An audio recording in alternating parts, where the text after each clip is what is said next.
Put you in contact with a god or god's servants. You can ask one question about a specific goal, event, or activity to occur within 7 days. The DM offers a truthful reply, which might be a short phrase or a cryptic rhyme. The spell doesn't account for circumstances that might change the answer, such as the casting of other spells. If you cast a spell more than once before finishing a long rest, there is a cumulative 25% chance for each casting after the first that you get no answer. So you can essentially just be like, yo, Eros, what's good? Yeah, Once per long rest. that's true. Mm-mm-mm. Oops. So, I want to have the gun infused with repeating shot. I don't know how to add repeating shot to the gun. Essentially, fires Mm, about any ammo. Let me see.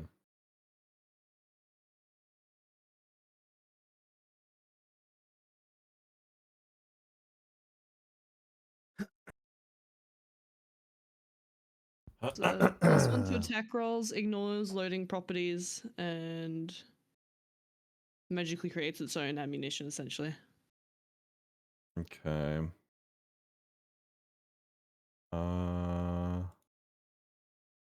Let's see. Let's see. Oh, wait a minute. Keel, I don't think that we've. Mm. I don't know if. I don't know if we have been. Or at least I can't remember anyway. You do have an extra attack when you Yes, take the I've been attack. using Yeah. it. Okay. Okay. With the I crossbows, just. when it comes Yeah. to weapons, yeah. You're right. You're right. Okay. Late? Literally not let's late, by the see. way. Literally still 1 minute early, by the way. That's not what I wanted. Okay, I did it anyway. Thanks. That's great. Is that gonna work? I can also do a +1 bonus It's on attack. time. It's on time, by the way. Wait. +1 Literally on bonus. time. Oh, a +1. Oh, no, I can't read. Hi. Don't worry, it's all good. Hi, I'm everyone. blind. Okay. We'll just have to add this, I suppose. Okay. You said it was a repeating shot. What's that do again? Just read it out to me. So, repeating shot ignores loading properties, grants +1 bonus attack, which has already got. Hope everyone's excited for Okay. D&D. It just Usually magically live a while creates its before own start time. You're late playing all- ammunition. Well, That is- usually I carry on. I do my stream like all the way through, I but love I've been that. ending and It's starting great. again It's for a D&D revolver with lately. unlimited ammo.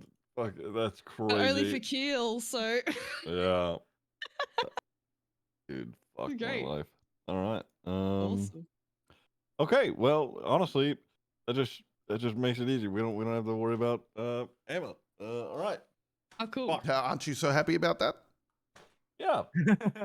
Oh, no. Yippee! Would there be ammo Yippee, loaded into the yippee. gun? Say again. Would there have been any ammo like currently loaded in the gun? Oh yeah.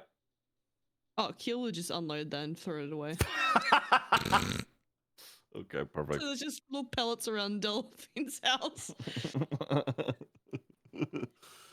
All right. Not like it's gonna matter anyway with how last time went. That's crazy. That's crazy. That's crazy. That's crazy. That's Listen, crazy. I've just That's been crazy. playing with a gun all day. I'll just tell ya. Keel about to find out. All right. It is in fact that time. Let me. Where's the music at? Let's do this. We'll No music. The music. Yeah, music. Yeah. So I guess it's just us, huh? Irish. Well, he said he was gonna be here, but hey, you fucking, he's always asleep. So we'll see. Yeah. Oh, Sock not able to come tonight? No. No. No, he's spending time with Unfortunately family. not, yeah. Unfortunate. He busy. He's busy. He's a family guy. means we can't visit his brother. This was planned. This was planned. It's okay. I don't worry not. Worry not. I have things in place. I'm Oh, worried. look at that. He doesn't get to get away from the emotional terrorism like he doesn't get to skirt that. All right. If Delphine goes through it, so does Algrim. Damn right. That's what I'm saying. Thank you, Ziggy. Thank you. Thank you. I Mhm. can't be the only one fucking out here suffering. God damn it. Okay.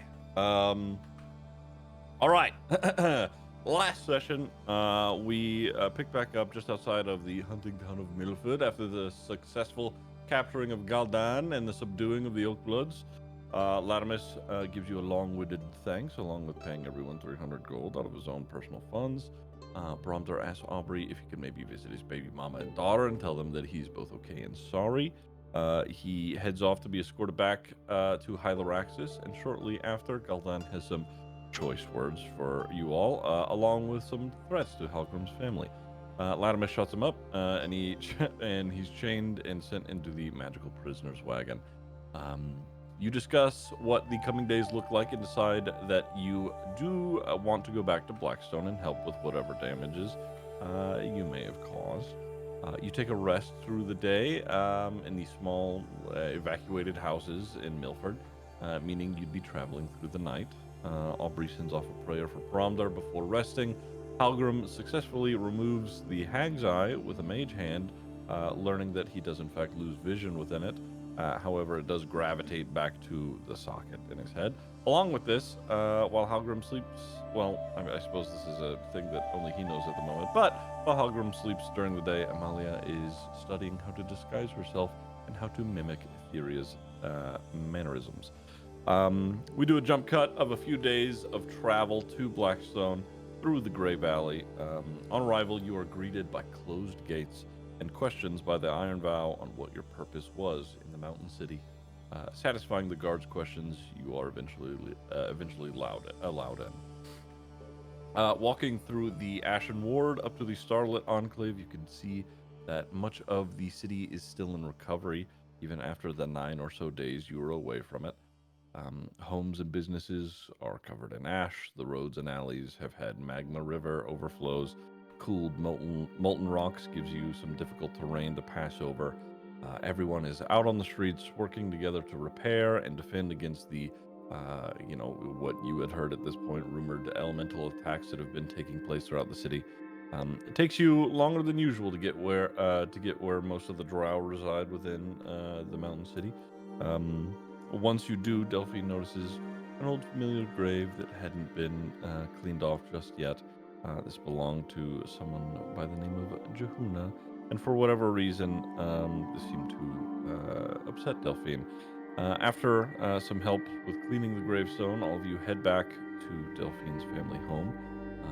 Luckily, due to its proximity to both the walls of the city and the walls of the House of the Endless Twilight, Delphine's home is mostly unchanged. There's a light layer of ash, but certainly nowhere near as bad as most other buildings in the city.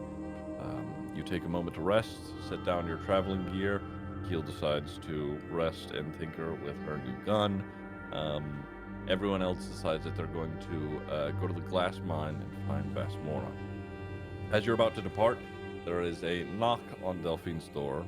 It is Lady Amalcia Mayana, who enters the home with a fury Delphine had not seen before.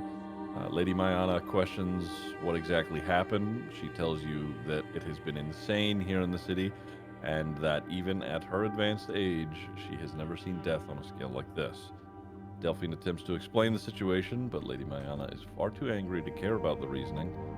She berates Delphine about her parents and the role that she is meant to play here in the city and at the temple. Yokonko decides to tell Lady Mayana to watch her tone, to which she responds by casting Dominate Person on him, getting him to stop talking. Lady Mayana then tells you that even if she cannot remove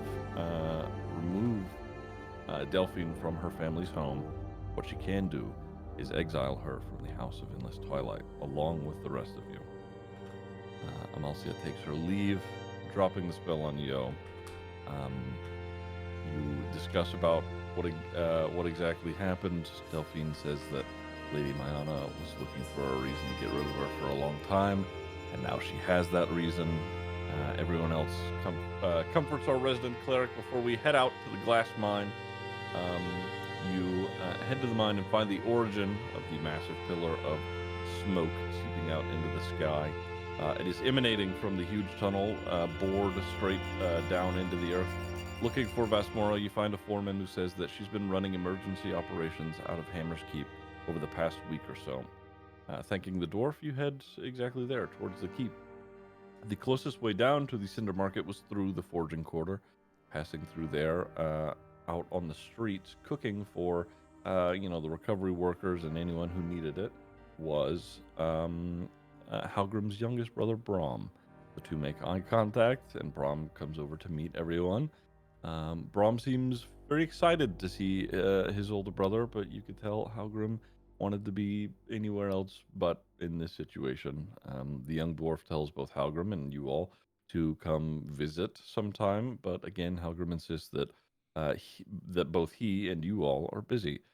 Brom seems to recognize what's happening, and there's an obvious feign of understanding. He says that after you're done doing what you need to do, come and visit anyway. Halgrim says sure, and Brom lets you all head on your way. You then find yourselves in the Cinder Market, where some elementals seem to have broken out of a nearby magma river and are attacking civilians. The creatures do manage to kill quite a few folks there in the market, but you all rushing in and acting as quickly as you could in the assault before any more deaths happen. Gathering back up, you arrive at Hammer's Keep, where it is chaos at this present moment. Lots of people and soldiers moving about. It is loud. It's overwhelming. You convince the guard at the front to have someone retrieve Vasmora, and she allows you inside. She very quickly leads you to her chambers, where she locks the doors behind you. Vasmora then lets her anger out in a similar way to Lady Mayana. However, she seems to be more understanding of the totality of it all. You inform her that Galdan has in fact been taken care of by you and Hyloraxis, and you do ultimately convince her that you have in fact saved the city from a much worse fate. That being said, Vasmora is convinced that no matter if you technically saved the city or not, both she and you all acted carelessly, and people are dead now for it. She says that Aeronaut, the commander of the Iron Vow, will not see it as all of you do. Even if you did do good, the law is the law in his eyes. Vasmora continues to say that if she comes forward with the whole truth, you would all end up in cells for a very long time. Eventually, she comes to terms with this, with what has happened, and that she'll likely both be losing her position and eventually, potentially, end up in a dungeon. She tells you that she's going to do her best to leave you all out of her statement as to what exactly happened, but can make no promises ultimately. Vasmora then asks you to finish whatever business you have left in Blackstone and then go. After this, there's a quiet, solemn departure from Hammer's Keep. This is where we are picking back up from a heavy moment back out onto the very busy, very loud city streets of Blackstone. It is late into the evening. The sun has been set for around 3 hours or so. It is dark, but the magma and the street lamps that are ever burning keep it relatively lit. You have a moment to yourselves to figure out what you want to do, where you want to go.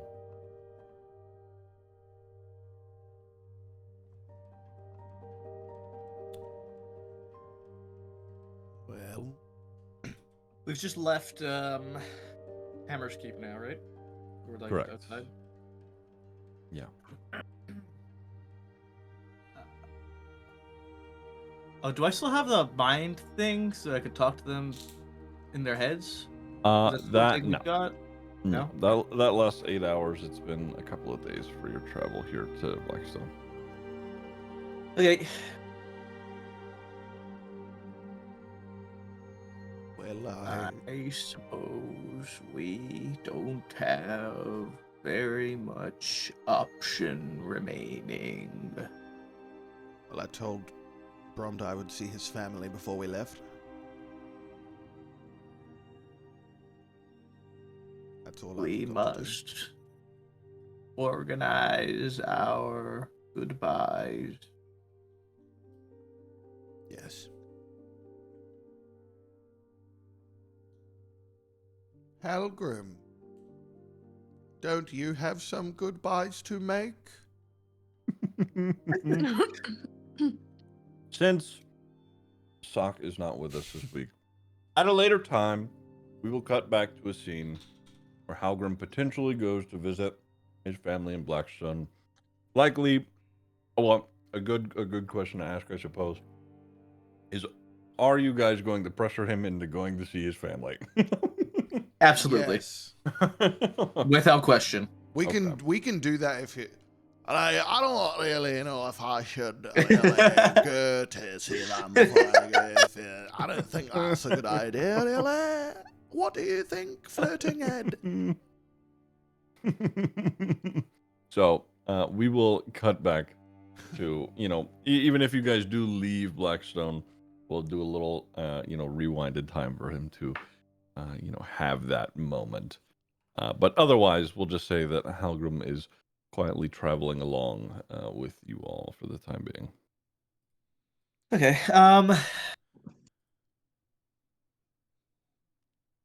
Delphine, do you have other goodbyes you would like to No. make? Okay. My bad. There's nothing left for me here.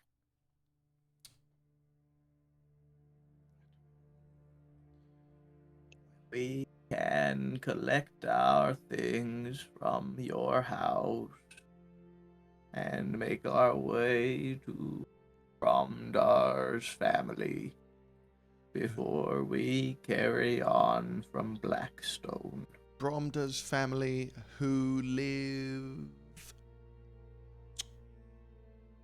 Did you not ask him where to find them? This was a really dramatic moment. Felt like asking for details would have ruined it. But no, I did not. Did I? Let me think. Did I ask him that? Give me, give me history over it. As I was gonna suggest history if you could figure it out. Might have to use a bloody luck point on this one, ladies and gentlemen. Oh, let me make sure I did my long rest, by the way. Just in case. Just in case I do. Do we have need to another use long my, rest to do? Oh yeah, I don't think. Yeah, we We- rested. I don't think we like. History. Wait, we long rested after the fight? Oh, I just. No. Oh, I did because No. before we started, you said something about you've long rested, so I just clicked it. Sorry. That was Fine. the other night. It's okay, it's okay. Heal 15. rested. She's feeling Heal. great. Long Okay. rested, yeah. Well, yeah. Are we You long guys rested? Is that You guys will be taking, a long rest. If you are sleeping through the night, leaving in the morning, you would be long resting tonight. Yep. okay? Yeah, Okay. I figured that would probably be the most reasonable course of action. Okay. 15. From all the discussions that you've had with Bromder thus far, he's mentioned, and you've been down there, that he lived along with most of the other Oak Bloods down in the Hollows, down in the lower part of the city where a lot of the, it's a lot hotter. More of the magma flows are down there. It's also where the Oak Bloods, their bar is the Bleeding Branches, sort of in that area. Oh, good. So they live in the Hollows. And I don't imagine we're going to be the most welcome down there.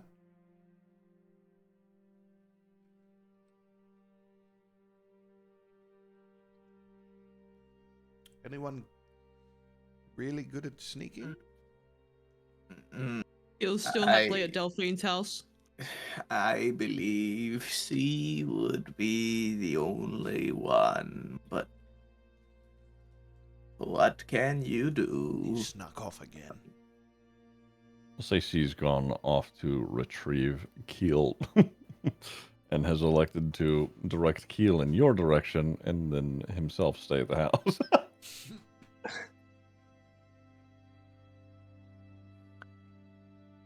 So See, Keel's said with you us. were We're gonna be off here. here. Yeah. Look at what! Oh my God! Look! Pepper Box! Whoa, whoa, whoa, whoa, whoa, whoa, whoa, whoa, whoa, whoa, whoa, Let don't do it like that. We're us gonna be get not. right around.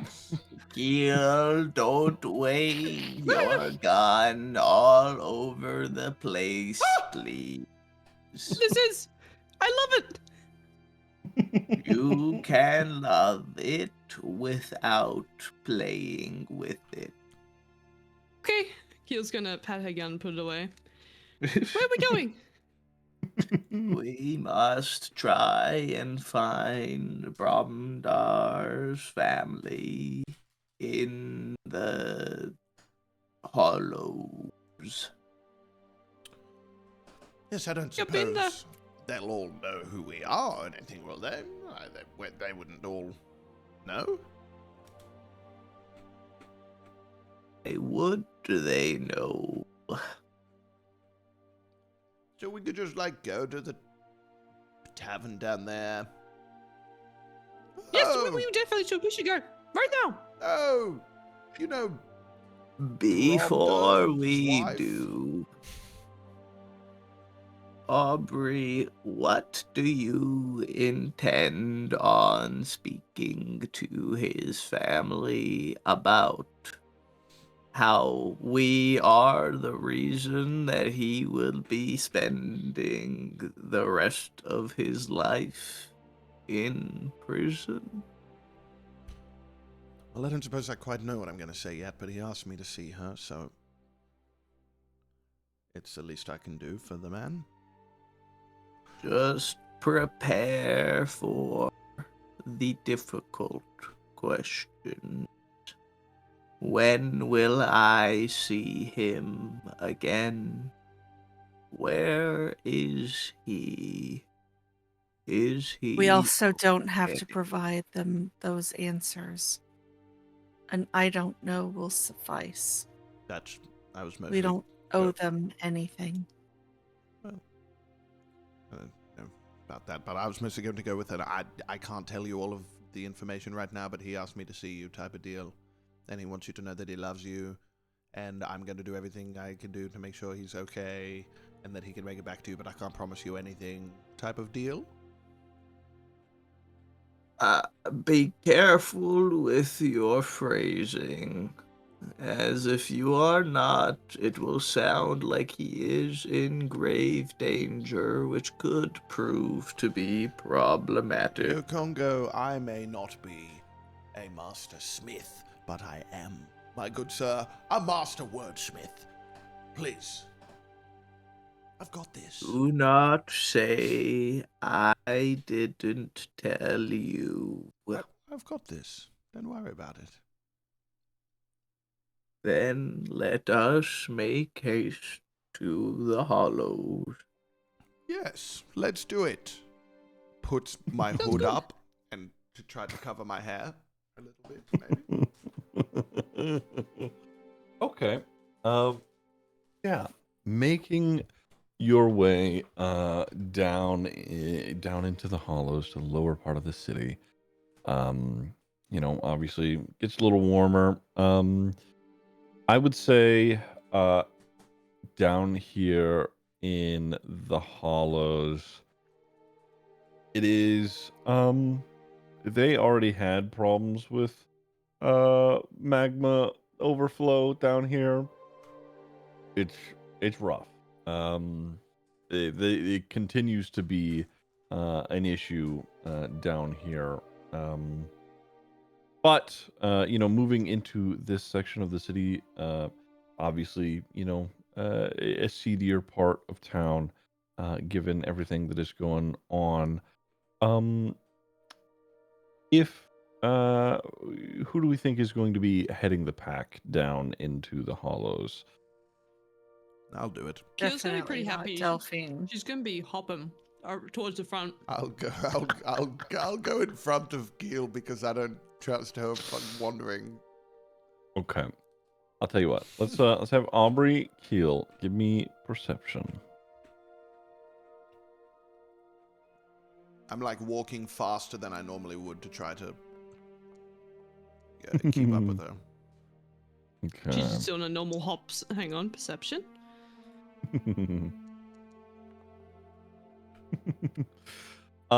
Making it down here, it looks generally to everyone here, it is also pretty busy and chaotic down here. The recovery process isn't happening as quickly in this section of the city, but also you can see that the last time that you were here, Aubrey, there were quite a number of people who are lingering around the bleeding branches, and even being in the area, sort of looking at it from a distance.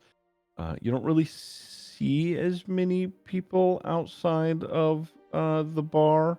There are still a lot of people moving around it, but keeping a relative distance from where those guys were grouped up and gathered the first time that you had met them down here, it seems a little quieter in that regard. Whether that's a good or bad thing, who knows. But yeah, you have some freedom to be moving around down here.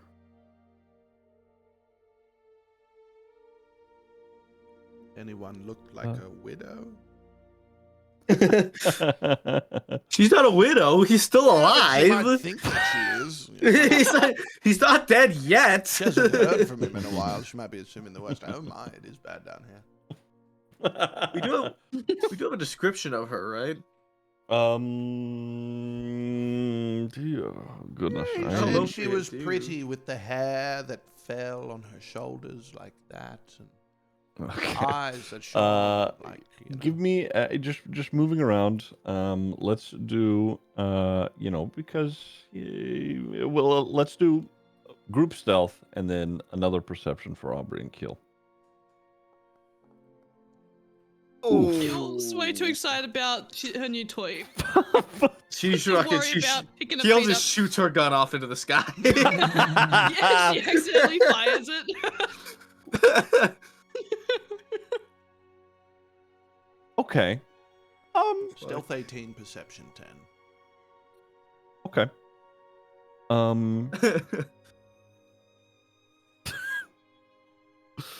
All right. So, moving through the streets and the alleys here, you do manage to slink through pretty, successfully.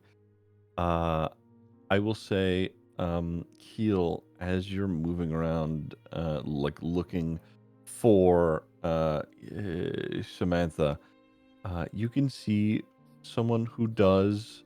It's a younger woman, but she has similar facial features to Galdan.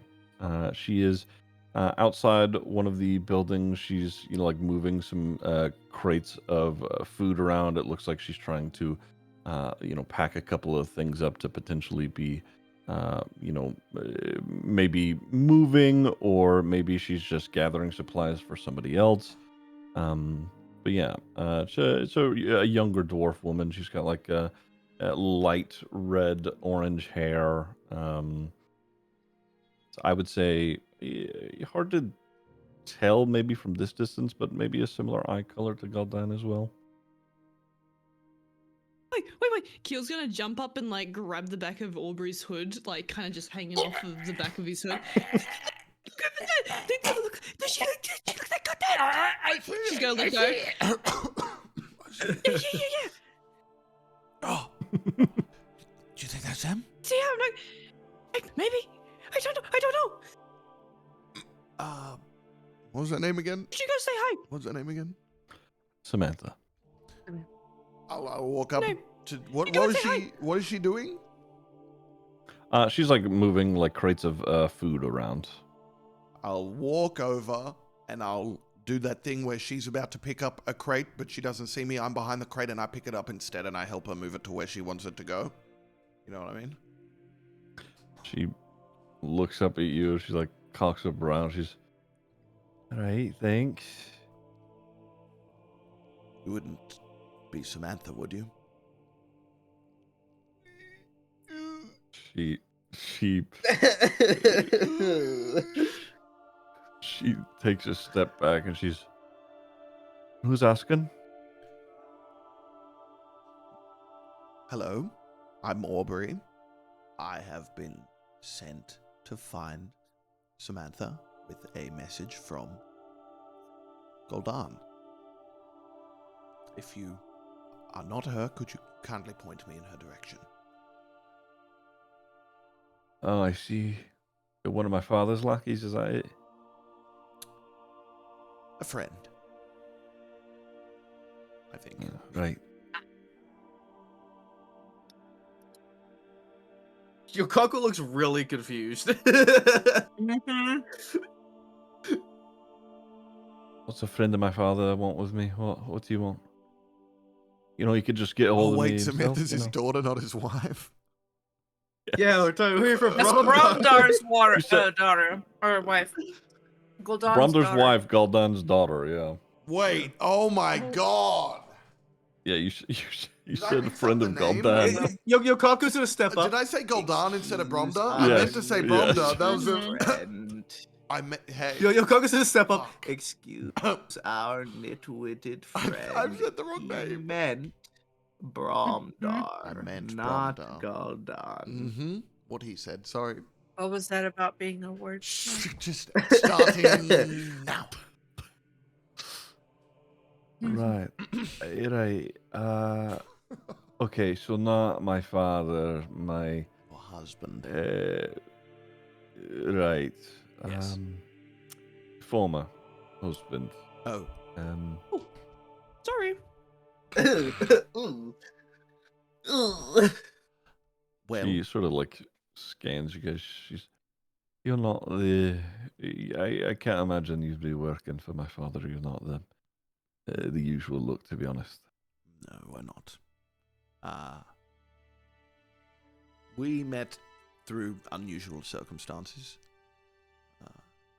And I unfortunately have some, well, depending on the terms of your breakup, some bad news.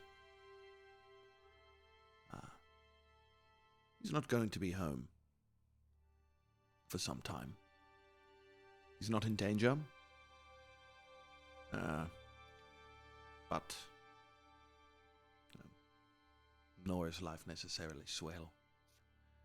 He knows where he is going. He is content, and he accepts his fate as it is now.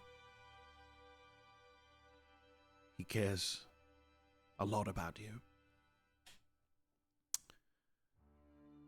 And,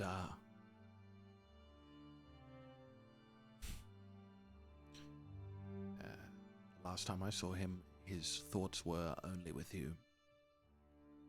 And he asked me to find you, to tell him that he will tell you that he will be okay. Not to worry, all of that stuff. And that he loves you. Still. I can't actually remember if he said that, but it's clear either way. You're speaking of Bromda like he's dead or dying. What's happened? He's not dead. No, nor dying. He is safe. But he is...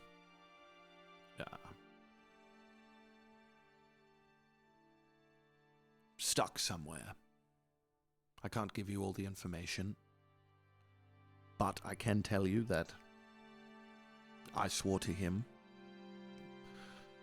and I swore to my God that I would do everything I could to get him out of that situation when I can.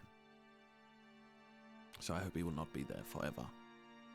I'm sorry I can't give you all of the information, but I'm making this visit as a courtesy to him.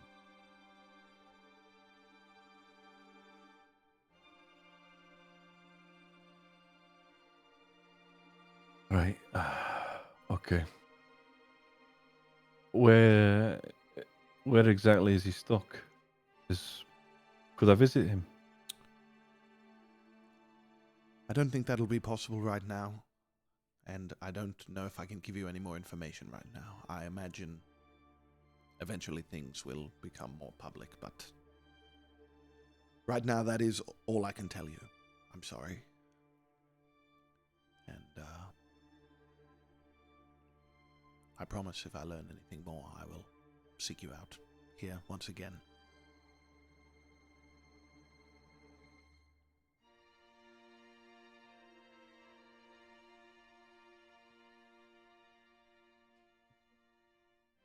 The Discord scuff, maybe? Oh, hello?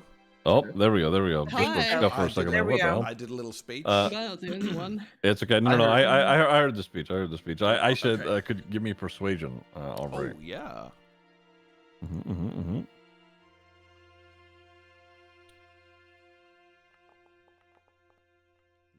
24. Very nice. She pauses, nods. She looks around at the rest. She's all right. I mean, working with my father's always it's always tricky business. So it doesn't surprise me. It's not the first time he's well. I do have a question. You said that you don't work for my father, just a friend of Bromda's. Is that right? Correct. Yes. She points at Keel, down at Keel's hip. Why she got my dad's gun? Oh boy.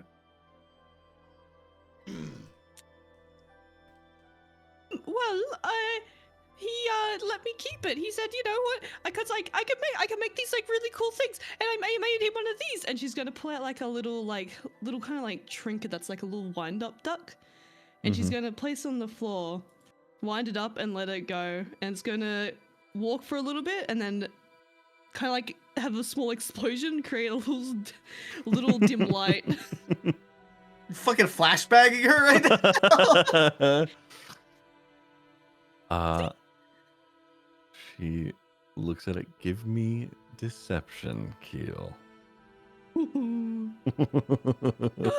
God. You're so good at lying.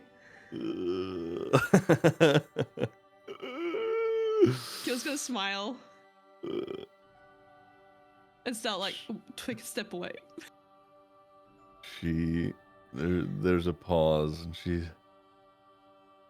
Right.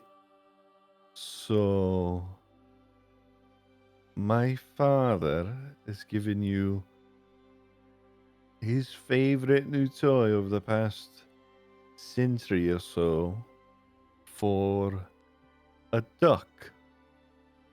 It's more than just a duck. Like that's just small little smidge of what I could do. I mean, look at this. Look at him. Keel's gonna point at spines. I made him.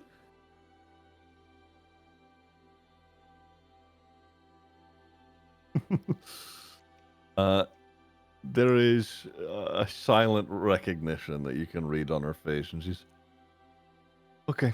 Well, I appreciate you telling me about Bromda. I don't know what I'm meant to tell Kaisha, but I'll figure it out. We'll deal with it as it comes. If from the situation changes, you make sure he gets a hold of me, so I can fucking yell at him. All right? Understood, Mom. Okay. Right. Well, little bird, if what you say is true, I'll double check with my father here in a bit, and I'm sure everything will be all squared away. You should definitely should. Yep. Is there anything else? I don't believe so. Thank you for your time. Right. What's your name? Aubrey. My name's Aubrey.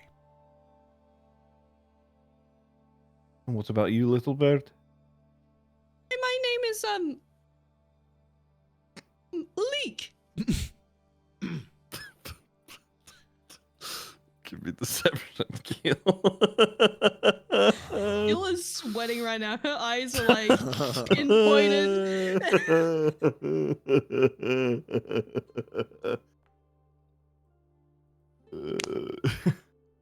She like raises her brows and like does a little nod. She's League. Right. Okay. Well, I hope you're telling the truth. Okay. Well, like I said, I hope to hear from him soon, whatever the situation is.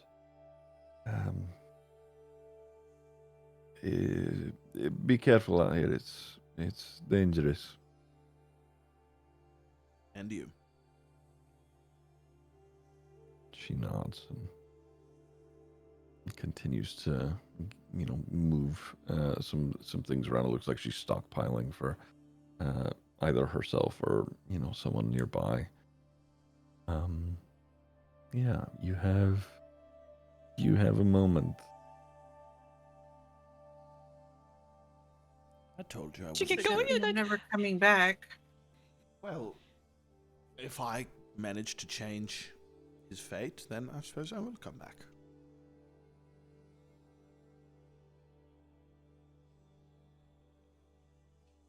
That's all. Promises to keep and whatnot. I think I made a promise. Oh, Wait, no, I have. I made one. What promise did you make, Keel? The same as you did. The one that I just made? A different one. Which one? The one Which we one? can't talk about. Oh, The one we just. That one. Yes, I totally remember. Are you kidding me? That super big important promise that we made that we can't talk about? Yes. Of course I remember. Of course. Anyway, where to next? Wait, we should plan about the next thing and move on from this topic so that nobody gets suspicious. I'd like to. Where to next? Oh, yeah, no, I don't want to shut that. If we Keel's gonna start. are done down here, then we should go to Delphine's house, collect our belongings, and rest for the night before we make our way from Blackstone.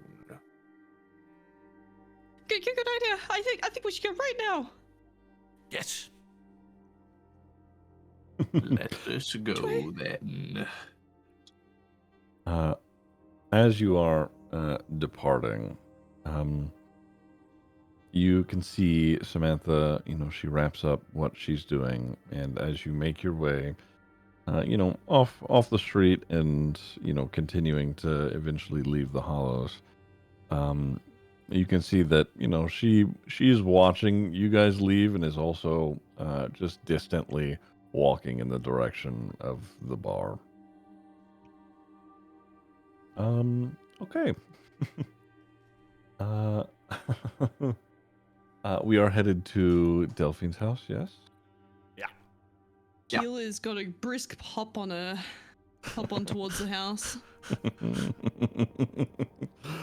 Okay. Yeah, it takes you.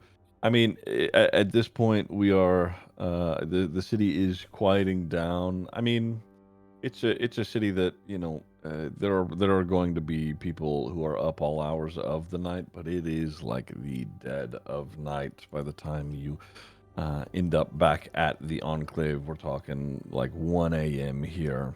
But getting back to Delphine's home, you have the opportunity to rest, gather your things, do whatever else you would like to do.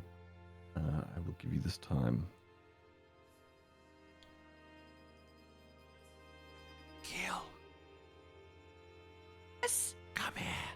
Keel's gonna be by Spines, where Spines is just regurgitating out little pellets onto her hand. Okay, hang on. She's gonna throw them and run over to Aubrey. You remember that? You remember what we were talking about earlier?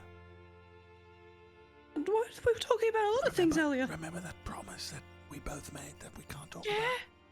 So I remember, Yeah. I remember it, but I want to make sure you remember it. So while it's just us No. two, why don't you just tell me exactly what you remember about that promise? But that's. But we're not going to talk about that. You want me to tell you? Have you forgotten? No. No. Yes. Yes. The one. Yes. What do you mean, the one that we came here for, and then kidnapped someone for, and then Oh, and the then whole thing? sent people to prison for? Okay, that whole. Okay, no, we're good. We're on the same page. I thought you were talking about something else. I don't think so. Okay, we're good. I haven't made any secret promises. We're good. We haven't made a secret promise. No, I mean we're all. We're good. We're good. I'm not good at keeping secrets. I'm pretty bad. You're very good at keeping secrets. You even kept it from me when I'm the one you were keeping it with. Oh. You're very good. Oh, I don't know. If I lie to someone, it's just, I feel like I'm going like incredibly warm, and then Really? Try it right now. Lie to I me. feel like they see right through me. Tell me something not completely untrue.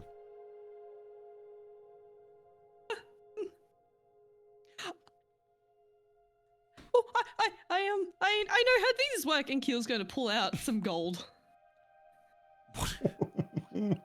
What do you? What? What do you mean, Keel? You don't I know don't how. know. You just give them to people. You just give them, and then you get Yes. stuff back. But Yes. I just I like to give them to people. It's money, Keel.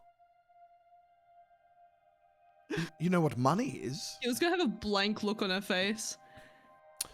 Okay. Imagine commerce time. Imagine you had an apple, and someone else wanted your apple, but they didn't have I'd anything give it to to give 'em. you. But what if? Okay, shit. What if you were a mean person, and someone wanted your apple? Hmm. I'd use this. Keel's going to pull out the gun. Oh my- Imagine you were Halgrim, and someone asked for your apple, and they didn't have anything to give you for the apple, but they could give you a piece of gold, and then you could use a piece of gold to get something else that you wanted.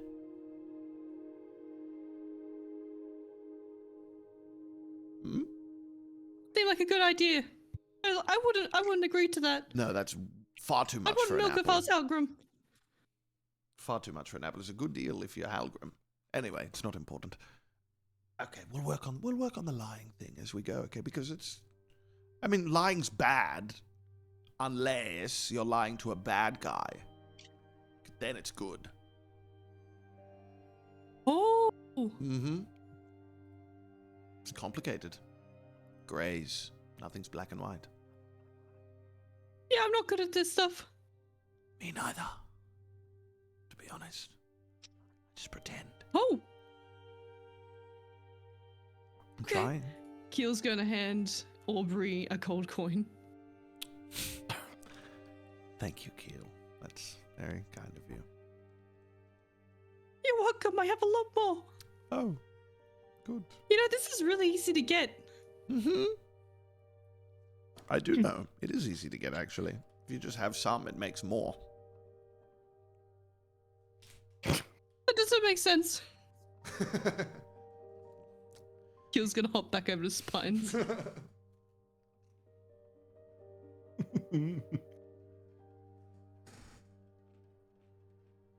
Okay.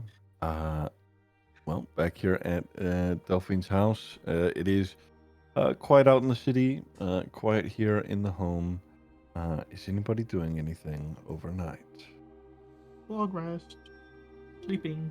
Change some Yeah. spells around. I get to prepare a Yeah, new if you- spell. Keel's going to be working with Spines to try and produce the right size ammunition for the gun. So throughout the night, she's just going to be firing it into the ground to see what's the most effective shape. Oh my god. Oh my god.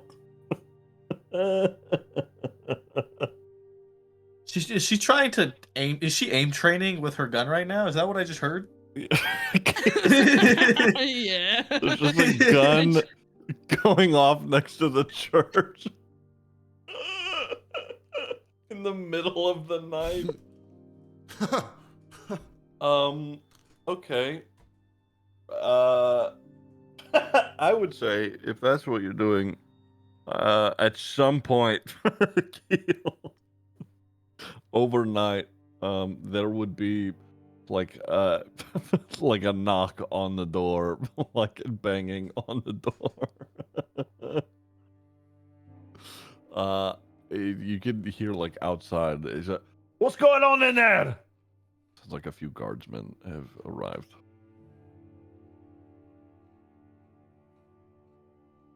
Gil would have been outside, so can she just see them? Oh, at the door? you're Mhm. outside of. Oh my god. Okay. Okay, never mind. Then, in which case, they would, just quickly, make their way over towards you. I mean, you could see them on their way over. Did you want to do anything before that?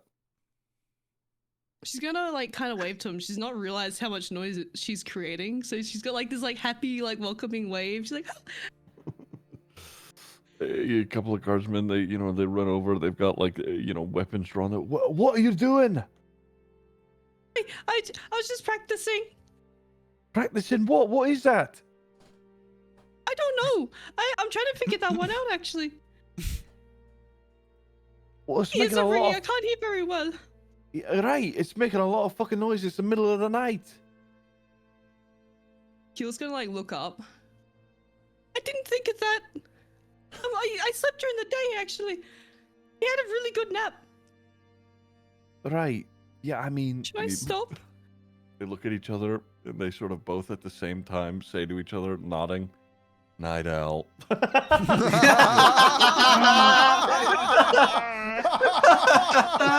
Wait.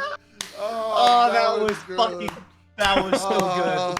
That was actually fucking. Somebody flawless play the execution. fucking Curb Your Enthusiasm music right now. That shit was good, bro. Mm. That was so good. Mm. They're like, right, listen, okay, it's I don't know what that is exactly, your noisemaker, but it's entirely too loud, okay? Do it during the day, okay? Whatever it is, right? Okay, I can do that. Can you take this as apologies? And Keel's gonna hand him a gold each. My bad. I'm sorry. Fucking To bribing be- the guards. Yeah, give me persuasion, Keel. Fucking bribing the guards. She's not even trying. She's just giving it to them. I know. We know that. Did they? They look at each other again, get like a brow raise. Oh no, we can't take coin from the people who live here in the city. So just quiet Just trying down. to be nice. It was a gift. It's He all was right. gonna, like, Just Place her head down and just walk slowly back to the house. okay, all right, and they turn away and head back into the city. Wow.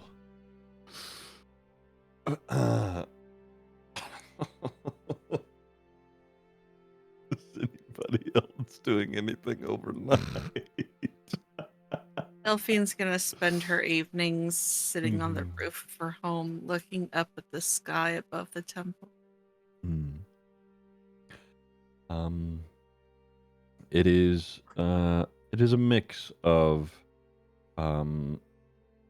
the smoke is dissipating, so you can see the starlit sky through some of the smoke, in comparison to the very magical clearing of a night sky, with the temple next to you. Yeah. I would also say, excuse me. I would also say, if you wanted to, Delphine, at some point this evening, and maybe even into the earlier hours of the morning, you could go out and make those arrangements if you wanted to. You've been a part of this place for a long time. You have other friends that are not Lady Mayana, people who would be more than happy to accommodate and make use of, a pretty decently protected space such as yours.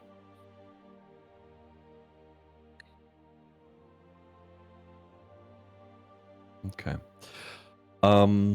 That being said, Keel, since you were, practicing and learning, trying to mess with the gun overnight, give me a Smith's tools check. Oh. Hang on.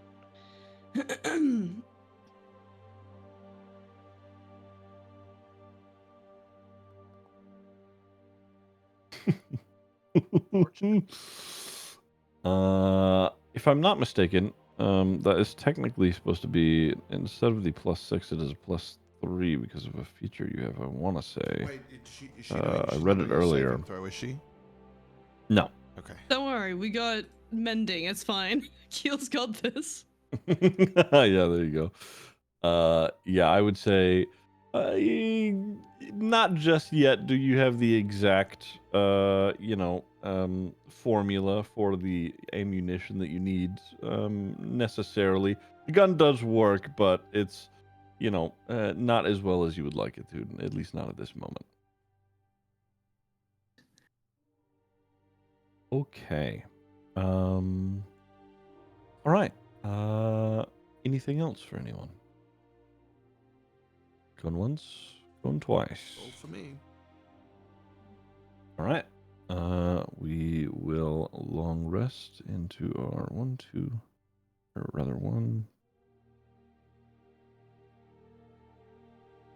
Okay. For our 8 hours, the sun rises. It is, Blackstone is always dim, especially now considering the circumstance. But the sun does rise. You have gotten your rest. You have gathered your things. What are we doing? Oh, whoops. I believe it is time we begin our travels to Bannerhold. Home. Yay. Bannerhold. Time to go home. That's lovely. Can't wait. It was inevitable, Aubrey. You know that. I know, and I'm excited, can't you tell? I'm going to make my return home. I'm going to see my father, and I'm going to show him the man that I have become. A man of piety. A man, nay, a hero of the people. Ziggy, do I need to roll insight to know that he's not feeling that way? I will let you decide that amongst yourselves. You can all pretty well tell he's doing an act right now. Whatever you say, Aubrey. Aha! Once I ride in on justice, he will see. He will see. I am sure that he will. He will. He will. Let us get going then. Mm-hmm. We mustn't waste any time. Yes. Are you sure you didn't have anything else to do? I hear there's a nice lava river down on the other side of town we haven't checked out yet. No? Who are you asking? Who? Anybody? No, I was just... Yeah, stupid idea. I hate the lava rivers anyway. Let's go. What do you want? I turn around and I just start walking.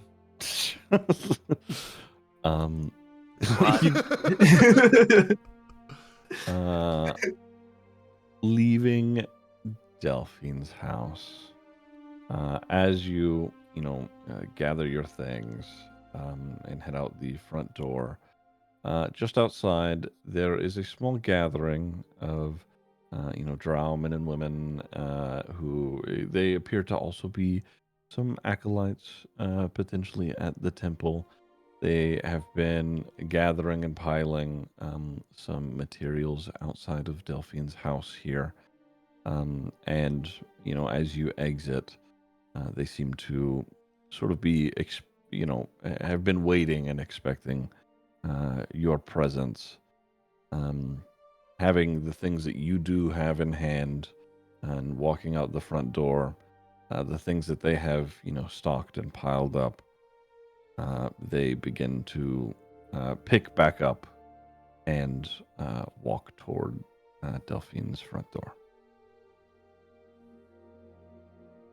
What? Wait, what did they pick up? They They're have. Sorry, just- go on. I've made arrangements since I don't know when I'll be back. They're going to use my house as a refuge, hospital, whatever Oh, is needed. that's So lovely, Delphine. it's the very least I can do. At least here they'll be safe. Quite. Is true. Very honorable of you, Delphine.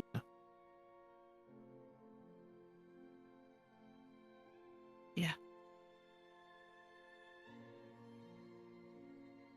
That being said, This is going to be an awkward ride. you prepare. You have your what food that you've prepared for your travel. You have your things. You conjure your mounts, and once again have access to a wagon that you left at Delphine's before you teleported back to South Shore. The one that Zinnia gave you all the way back in Hyloraxis. And we navigate through the city as best as you can before we eventually depart from the mountain city. There is a On the road again. That's right. Bittersweet atmosphere among you all, having successfully acquired the first very important component in the severing ritual at the cost of what has been unfortunately several innocent lives, but in doing so, likely saved many more in the aiding of subduing the Oak Bloods. The classic trolley problem. Kill one to save 20. We pulled the. Pulled the We lever. pulled the yeah. lever. Yeah. Yep. You make your way back into the Gray Valley.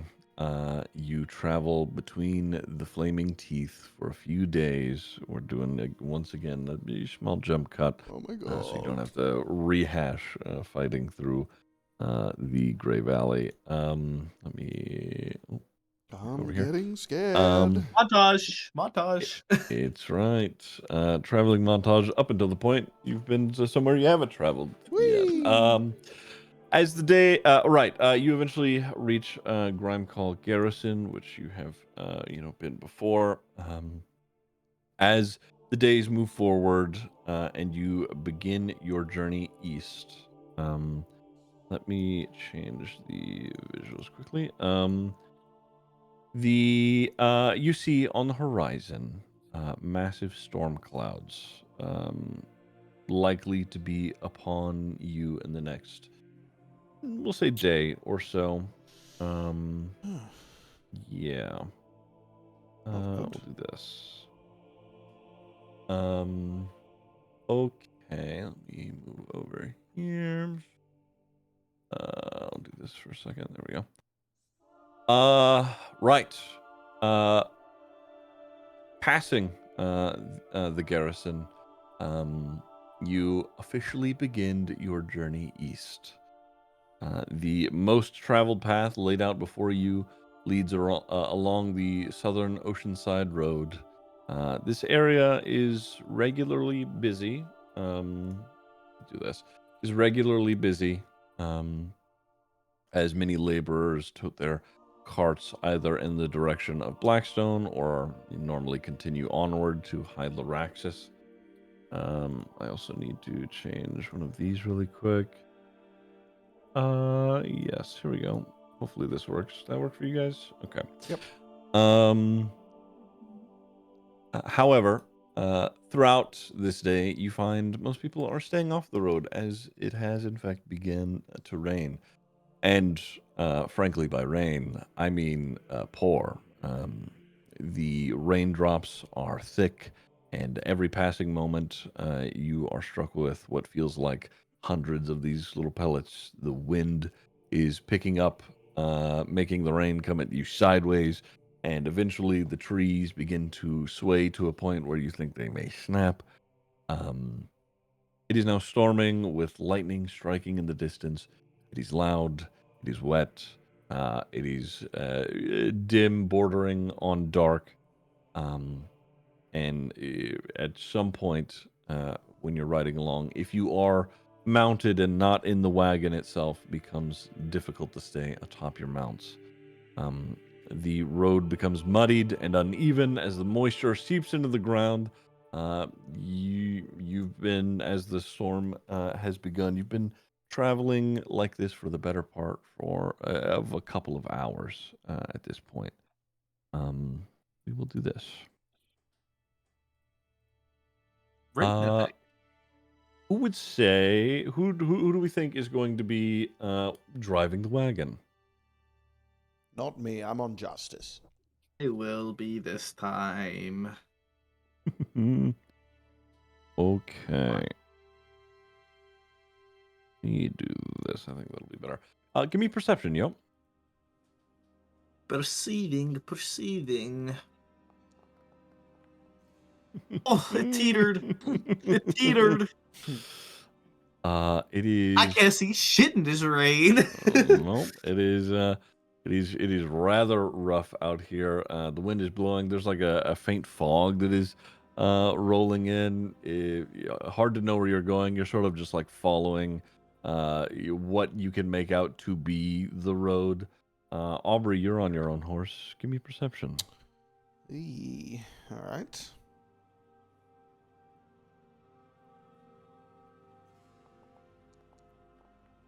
Oh, it teetered as well.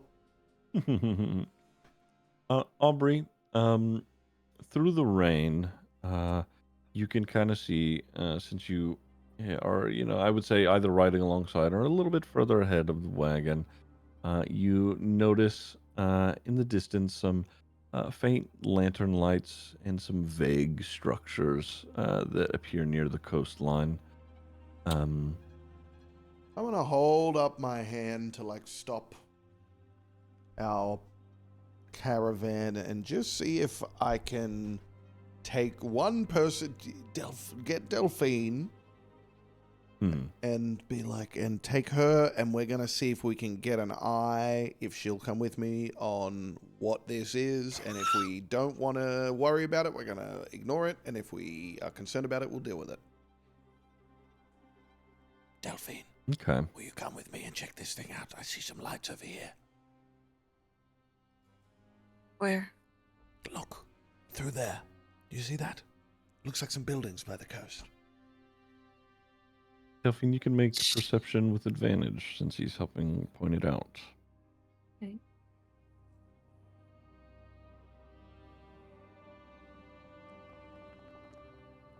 Oh, didn't help much. These rolls are fun. That's all right. Okay, we're losing the rolls on these. Were the rolls okay to lose? Mm.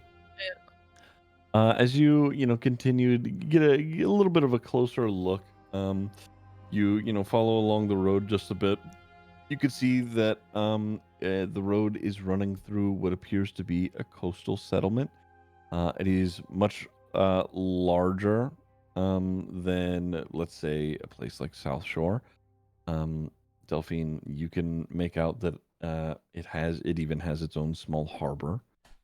And like I said, getting a little closer, you can see like through the rain the structure of some tied up masts of a couple of vessels that large, pretty decent sized vessels. They could maybe be capable of making headway across continents should they be used for such a thing. What do It you looks like a Go on. port of some sort. I think I see ships. Do you think? The rain is so thick. What time is it right now? Wait, is it early still, or is it night? You guys have been traveling a couple of days. I would say we're like at the start of a new day. It is still dark out because of the rain clouds and how just dense and intense it is. Mhm. But it is still daytime. Well, just a port, right? We should just move right past it then, right? Just keep on our merry way. I don't know why. I mean, I feel should suspicious. we? I'm not We with you can't guys. really. We can't see anything. Well, do you want to hold up here for the day? Hope the rain passes. I mean, do you know what this place is? Do I know of a port town in between Bannerhold and Blackstone? Yeah, this I would say you had probably passed through here at least once.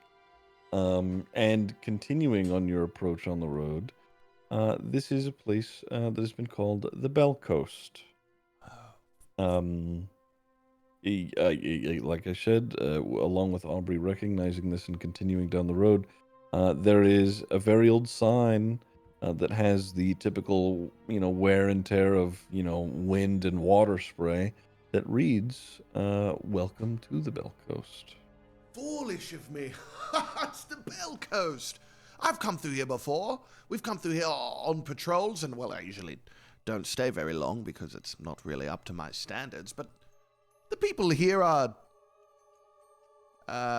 salt of the earth.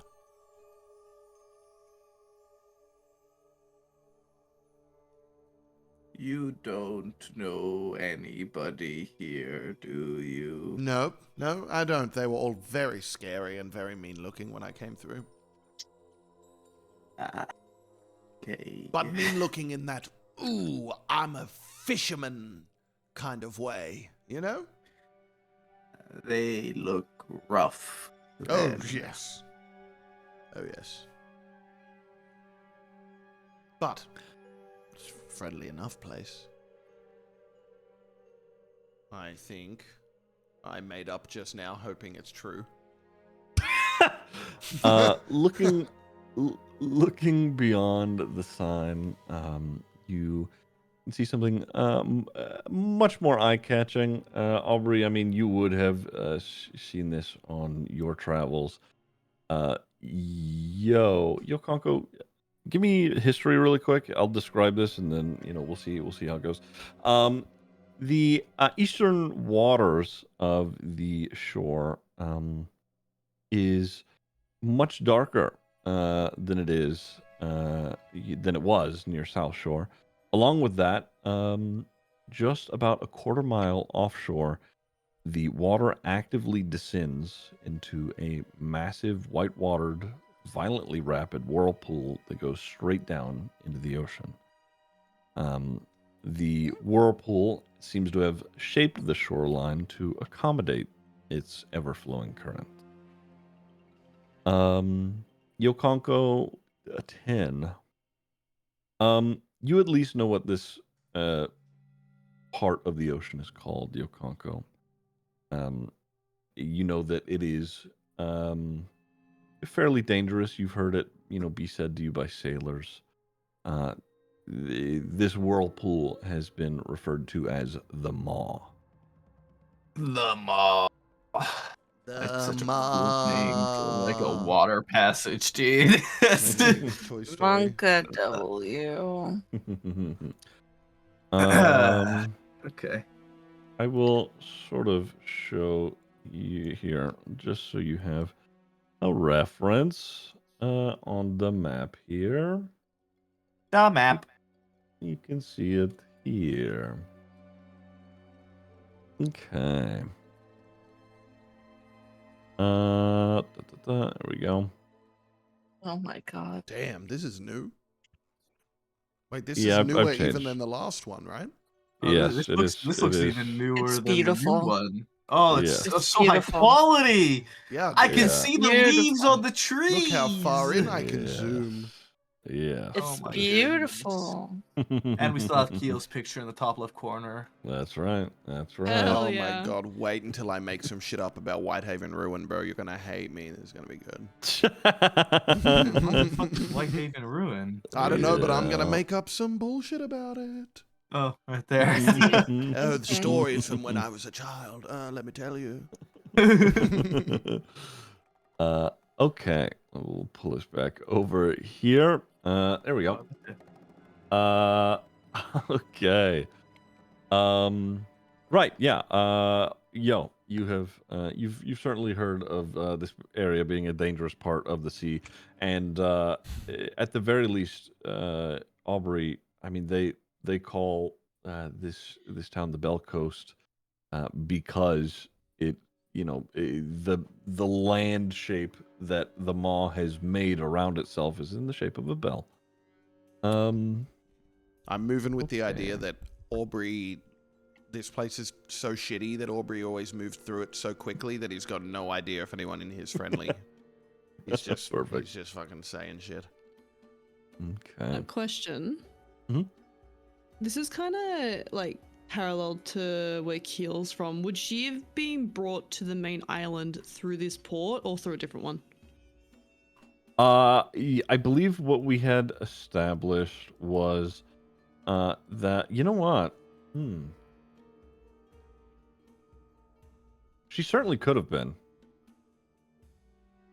I believe that. Up to you, Keel. I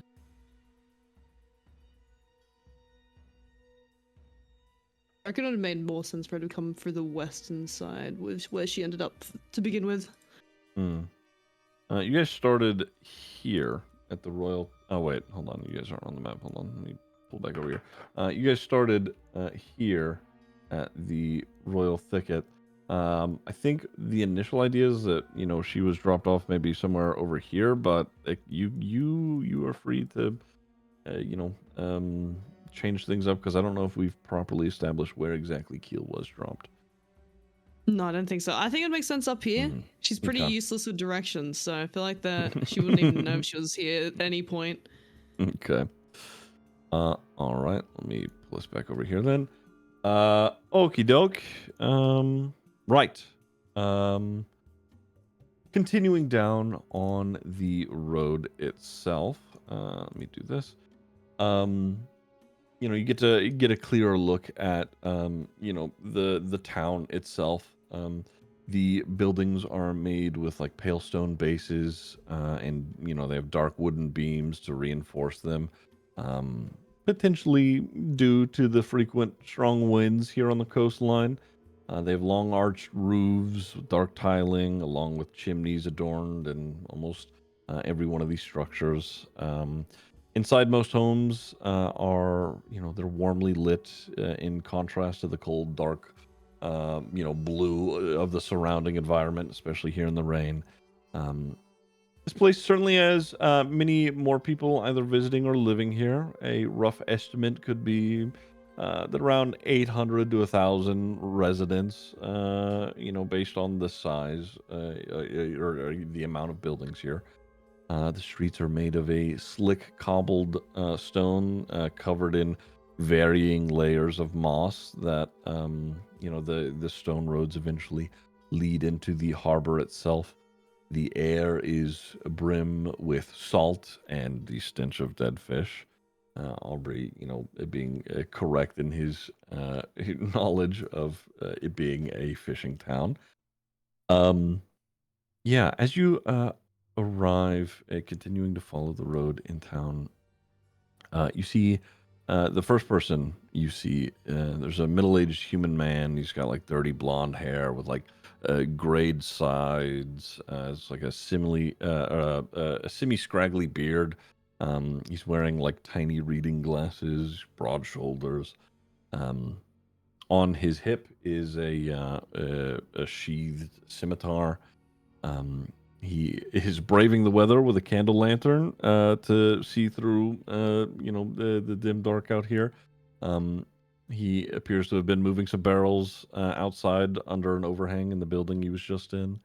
But, as you guys are pulling in, he looks in your direction. He squints, trying to make out if anyone is there before he speaks.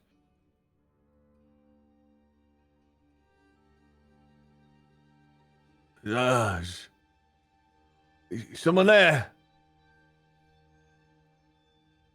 It'd be really funny if none of us just answer him and he just stays silent. Hello there, good sir. We are travelers looking for a spot to rest from the storm.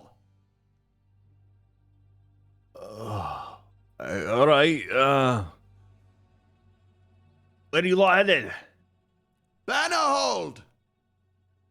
Going to Banner. That's a long ways off. What are you doing out there? Long story. Our business is ours. All right. Well, come on then. Let's get you lot out of the rain. My God, guys, I got to use the Lord of the Rings line. I've got a About to place say, you can okay, stay at. Frodo. It's giving Obi-Wan on Camino, giving in the rain,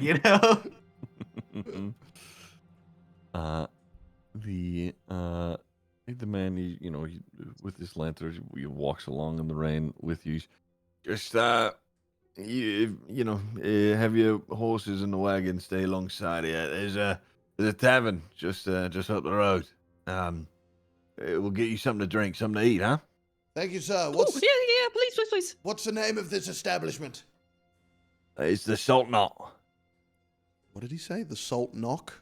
Salt knot? The Salt Knot, yeah. The Salt Salt Knot. knot. Yeah.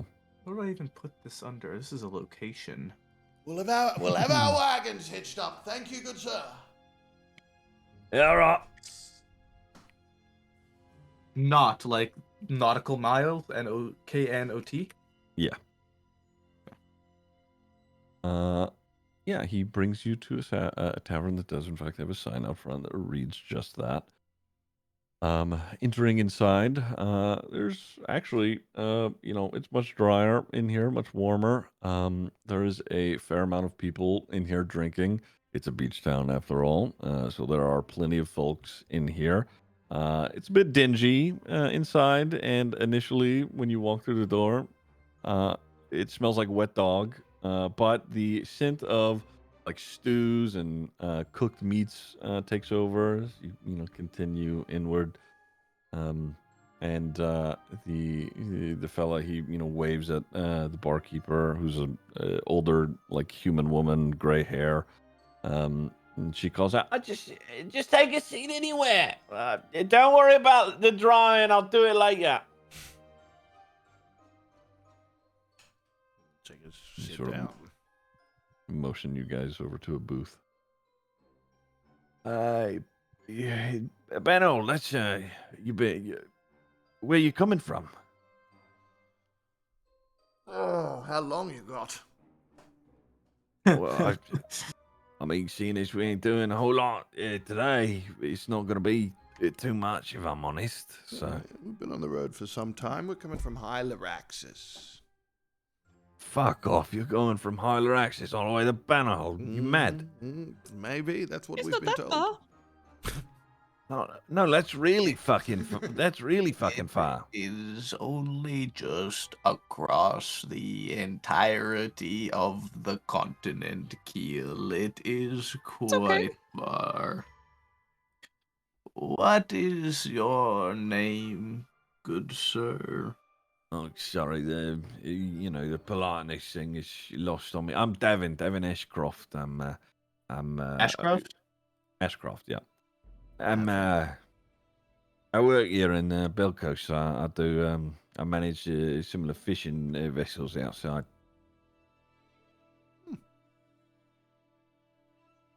You say you're doing a lot of traveling, aren't you? Isn't it dangerous on the road? Quite. Just because the road traveled may be dangerous does not mean that it cannot still be traveled. And when it must be traveled, we will travel it. Yes, quite. You some sort of priest or something? Or something. All right. Well, you know what? I've got. Could I buy you a few meals? You know, while you're here, maybe let you rest in a bit, huh? Oh, I'll take a few meals and can I get some ale as well? Hold the on way a the way second, Aubrey Keel. makes it. What's the catch? Well, I mean, what I was thinking, right, is you lot seem like. I mean, if you're traveling on the road from fucking Hyloraxis all the way to Bannold, you've got to be, you know, capable on your feet, be able to respond to, you know, pressured situations. I was thinking, you know, I'll scratch your back, you scratch mine a bit. Listen, I need some help, mate.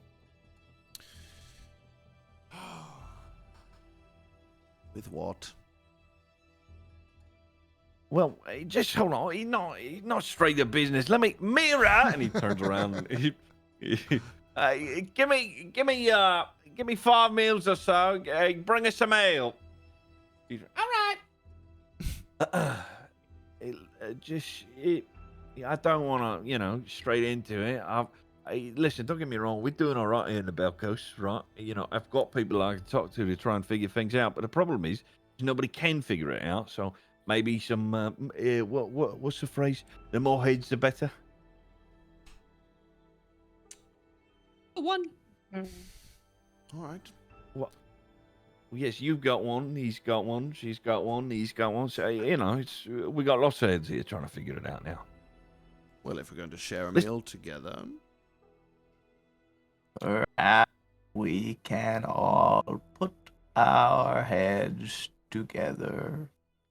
See, he's got it. Old time was on it. All right. So, well, it's you know, and eventually, the barkeep she comes out with, you know, some steaming meats for you all. It's like essentially meatloaf, for everybody with some ale. And you know, as you guys are sitting around, Davin, he's right. So, listen, before we get into it, okay, because I'm going to say some things, and it's going to be, you know, I'm asking you to figure something out. So, it's not just going to be these meals, not just going to be the drinks. I can reward you, right? I've got some, you know, some rare treasures. You know, I've traded here over my time with a couple of sailors that come through, so I figure, you know, they would be worth something to you lot. kind of treasures. Well, and she holds up his hand, and on one of his hands, he's wearing a ring that appears to be engraved with something on it. And you know, he holds it a little bit closer. You can see that there's a like a signet of a ram on the ring itself. And he's this one.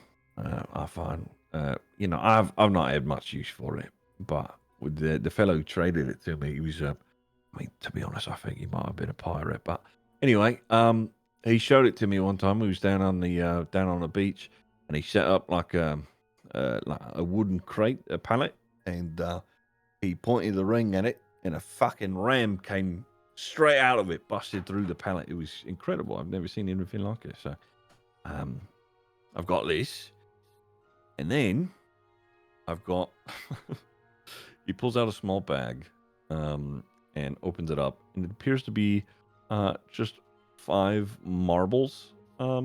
At first glance, he goes and he rolls them out onto the table, and he picks one up. He rolls it around in his fingers. Is this? I mean, if you have a fish you want to catch, you've got a beast that you need dealing with. You want to lock it away. This one of these will do it. Those fucking Pokeballs, dude.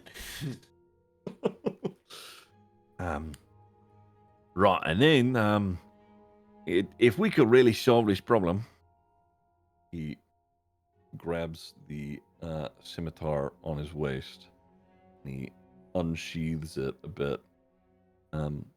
Fella that traded me this, he called it the Stealer of the Nine. He's named the damn thing. It's a nice blade. The scimitar itself appears to be like engraved along its side. But other than Ziggy, properly examining it, we don't know. What? I would like to insight check this man, because he seems to have acquired all of these very interesting equipments from trades, and I'm not too sure about these trades. Sure. Give me insight. I don't really trust this man right now.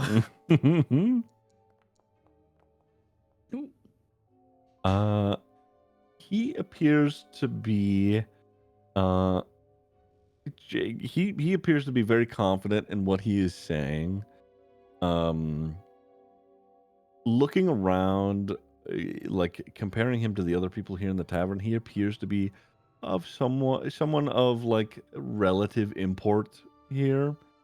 As far as him being truthful or not, there are no like evident signs of him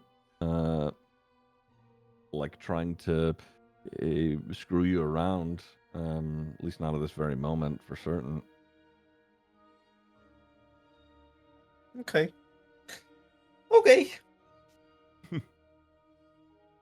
Right, so I mean, I don't want to impose, but if you lot are going to be in town for a day or so, maybe you could help us out. Platinum as well.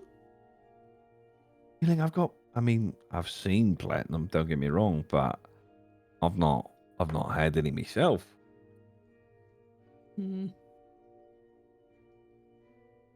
What is it that you require being done? All right. Well, if you're all ready, I'll get to it. The town's lost a couple of people this week, right?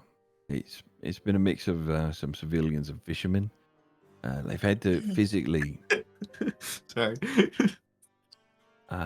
they've had to physically be restrained from going into the water near the mall over the past 2 weeks or so. 2 of them, who weren't restrained in time, they are gone. It presumed taken by the current. The three of them, sorry, I should clarify, that had been restrained, currently they've been confined to their homes at the insistence of their families, right? One of them's my own nephew, Corvin. In the past 3 days or so, all 3 of these people have reported that they're hearing sort of low sound that they describe as like a humming tone. I knew it. Something like almost like someone's playing like the lowest note on a cello, something like that. There's a merchant's assistant who works on a ship that operates out the coast here, and a woman from one of the older residential families. Her bedroom window faces the water.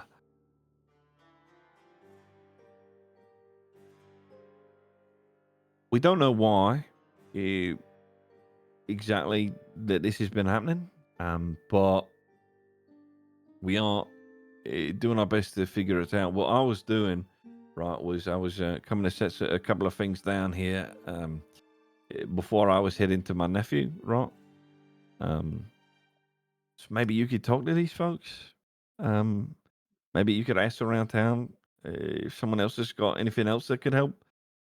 Um, well, I've been meaning to do this myself. I've just been, watching over my nephew the past couple of days. We got a group of folks that call themselves the Mo Watchers.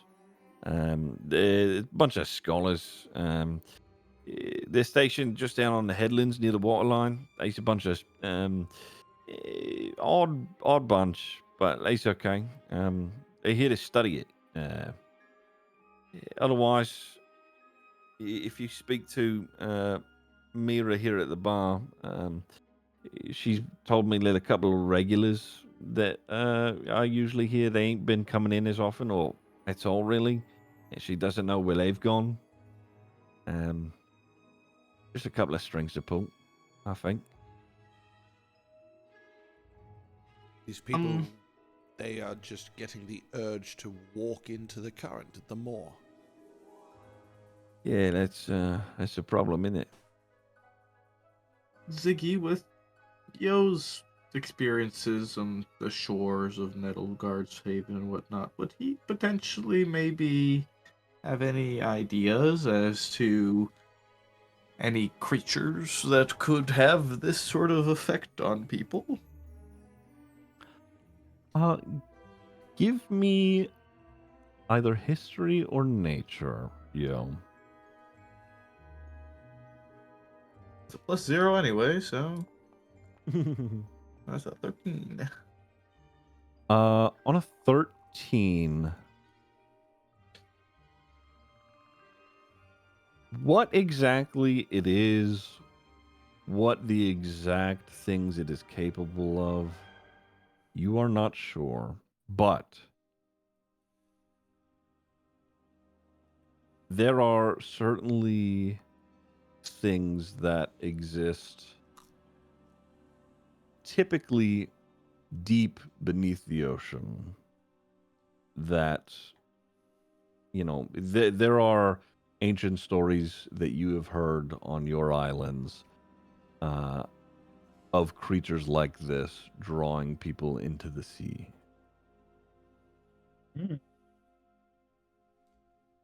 I have heard stories similar to this from the Haven, although this close to shore, that is peculiar. Yeah, it's become more and more of a problem out here. To be honest, I do my best to focus on my business and handling what fish is going where for how much, that sort of thing. But especially now that my nephew's gone and had problem with his own head, it's well, he's gotten us involved. So I'd appreciate the help. What I think that I'm gonna do for the time being, right, is go visit my nephew. If I could, I'd let him know that you folks are coming to speak to him. Sort of get him prepared. He's been, how do I put it? He's been scatterbrained since it's happened. You know what I mean? Obsessed. Sort of, yeah. Mm.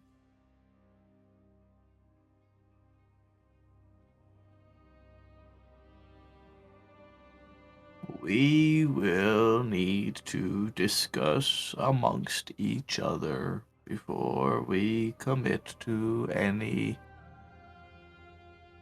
certainty to assist. I'm sure you can understand that. Yeah, of course. Just take your time. I'll give you some time. I'll speak to Mira a bit, and I'll you just let me know. Come see me at the bar.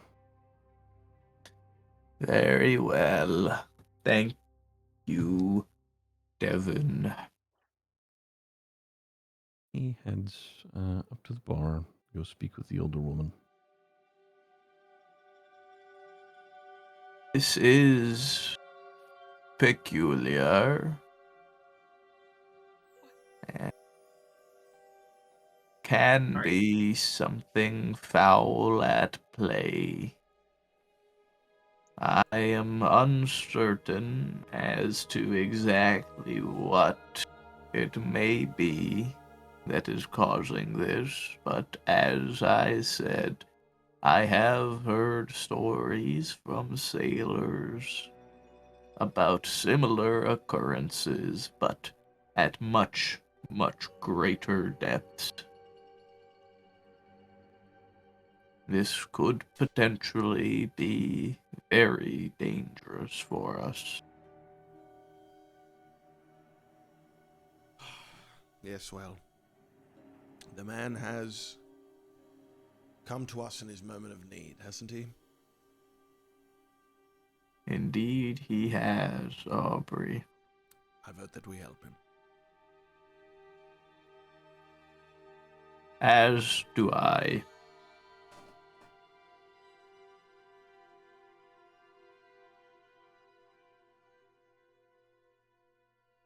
I guess. A moment. Hello, Irish. We'll recap what has happened thus far. Okay. Well, everybody, gathered their things back in Blackstone. You visited Bromder's wife, Samantha, told her that Bromder is currently indisposed. But you've gathered your things, traveled out of the city itself, headed here to the Bell Coast. It is raining. You've traveled a couple of days. The Bell Coast is it's a southern coastal town. There is a massive water current or massive water whirlpool next to the town itself, called the Maw. It has existed here for quite some time. This is where you find yourselves. There's a human man who was just speaking to everyone. He says, "Hey," he essentially was just like, "Hey, there are people who have been, drawn to the water recently, walking into this whirlpool called the Maw. We don't know why. Can you guys help us figure it out?" What I wanted to do, and I didn't know if you were going to be here for it. This, let me pull him back up. This human man, who offered rewards in this regard, for you guys figuring this out. One of the rewards is a scimitar that he had on his hip. See, you would recognize the make of this scimitar. It is It is a weapon that originates from the wilds of Lunera. It easily, you've seen one of these before. They are very old, ancient blades wielded by great hunter warriors. These weapons are said to be able to slay any foe given enough effort, regardless of size, strength, so on and so forth. But yeah, he has one of those tabaxi weapons on his hip. And I know now if they're like obtainable normally, or he would have gotten that in a less than right way, I guess. obtainable normally. These are like a blade of that make is like it is sacred to like most tabaxi. Could he have gotten it from like someone who traded it to him? Sure. Yeah, but Like it's him like having it it's isn't for yeah. sure that he stole it, is what I mean. Yeah. It would not be typical of him to have it, but he could have gotten it, through normal means. It was implied earlier that some of the stuff he'd had was gotten off of pirates as well. Not that specifically, but some of the other shit. Correct. Okay. But yeah, now he sits at the bar. You guys are sitting around discussing whether or not you want to help him.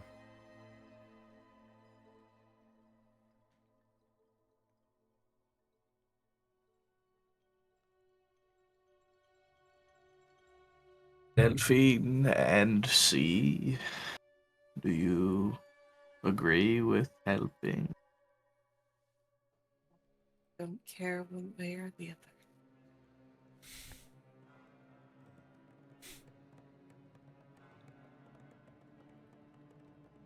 Yeah. It's like, well, gives what he promises.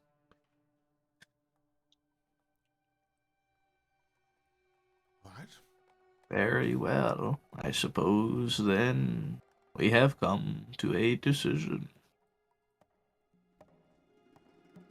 All right. Get him back over here. So Kalka will turn around and call out to him.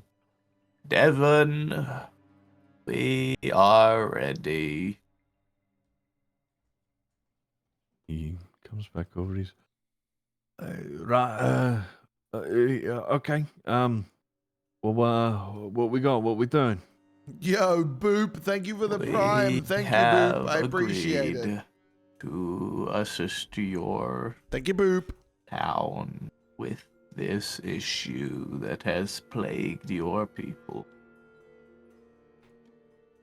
All right. Well, it's very generous of you. Like I said, you know, I'm willing to pay you for it. Well, I mean, I suppose to bartering for it, but you know, that's neither here nor there. All right. I'm gonna go check in on my nephew. Let him know that that people are gonna come and see him. I'll come and get you when he's good to go. Yeah. That seems reasonable. All right, I appreciate you, mates. Truly, you're doing the Lord's work here. So, thank you. No need to thank us yet. Nods and heads out the front door. While we're waiting, Keel, why don't you go ask the bartender about what's been going on in town? He said to talk to her. Oh, yeah, I can do that. I'll okay, come, I'll be back. Keel's gonna get a drink approach the while you're at bartender. it. Okay. Approaching the older barwoman here. She's an older human woman. Looks to be around late 50s, maybe 60s. She's wearing like a seaweed green shawl with like a small serving apron. She's got tired eyes. And you know, while you guys have been here, you've seen her, you know, serving both food and drinks, you know, through your short time. She, you know, as you run up, she's, hello, how can I help you, dearie? Hey, my name's Keel. I'm hanging out with those people over there. I came to get some ale. And maybe help you out a little bit while I talk to you and drink ale. All right. Well, how many ales? How many ales you getting, dearie? I'll take him. Yes. Sorry, I'm asking how many are you buying for your friends? Oh. I was just getting some for myself. Oh, all right. Well, how much are you getting? Keel's gonna pull out 1 gold. How many can I buy for these? Oh my lord. Well, that could get you quite a whole gold piece for a mug of ale. Yes, I'll get 1. Thank you. Well, that could buy you and the bar a round if you wanted. Do that then. All right. She takes it. She goes over. She gathers like all the like mugs that she has and is like, just opens the tap on the barrel and is like, just as soon as one is done, she sets it off to the side, slides another over into it. I'm watching from the table, and I point next to your Congo, and we're just like sitting in the corner laughing. All right. Well, what else does you need, dear? She's. Ugga just looks confused at whatever the fuck Aubrey's doing. Fuck. So these all for me? Yeah, I mean, a go gets you quite a bit of drinks, dear. Okay, perfect. Keel's gonna pick up an ale and then kind of just like, rather than sit on a stool, she's gonna be like standing like on top of like the bar, essentially, like trying to talk to her at like eye height. We got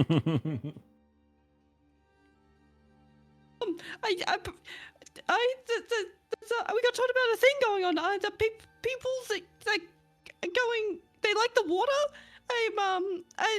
Wait, I was told to maybe talk to you. Yeah, I mean, yeah, lots of people like the water here. I mean, it's quite nice when it's not raining. Not the enjoyable water like swimming. I can't really swim that well, actually. I get drenched and then like I get like really heavy and I sink. But you know, everyone's like, it was like they become obsessed with it. Some people went missing. The more. More. Her eyebrows are just like shot up, just trying to pay attention. Just like, yeah, I mean, yeah, I've heard the stories from Devin or whatever, but I mean, I don't know what the issue is. I mean, I've had a couple of I mean, okay, so Devin's told me that, you know, people have gone gone walking off into the water. I think here's the thing. I think that it may be more than he thinks have, because I've had some. I've got regulars in here, right? That are normally in here like every day. I mean, don't get me wrong, good for business. They're alcoholics, to be honest. But Oh, what's that? it's when you drink like ale every waking moment of the day, and it's like the only thing that keeps you happy, sort of thing. Oh, So you need it what were you to saying? cope. No, what were you saying? This is great. This is when Keel's gonna find out about depression. Well, I found the title of today's episode, Ziggy. Keel discovers depression. Well, anyway, there was a fella. He used to come in here quite often. His name is Aldrich.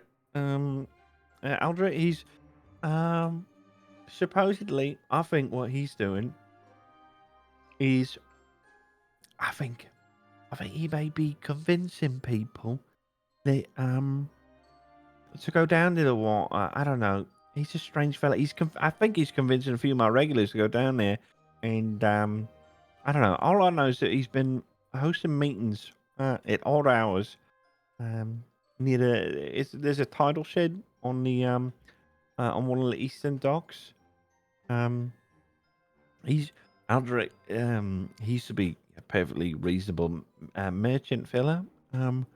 Before he lost his wife to the mall, it's about 8 months ago or something. I don't know. When that happened, it felt like he became somebody different, something else. I mean, not literally, but it feels like it anyway. You know, his wife dying, it seemed to change his way of thinking. I think he's got something to do with it. Wait, does he come in? Is he come in, or where does he live? Should we go and say hi? Where can I meet him?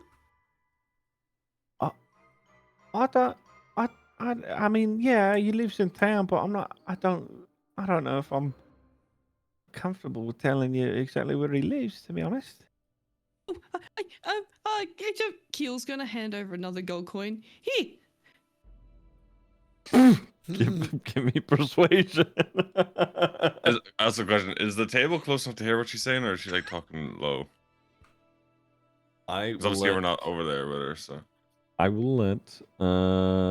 Well, I'll let Keel. How is your volume?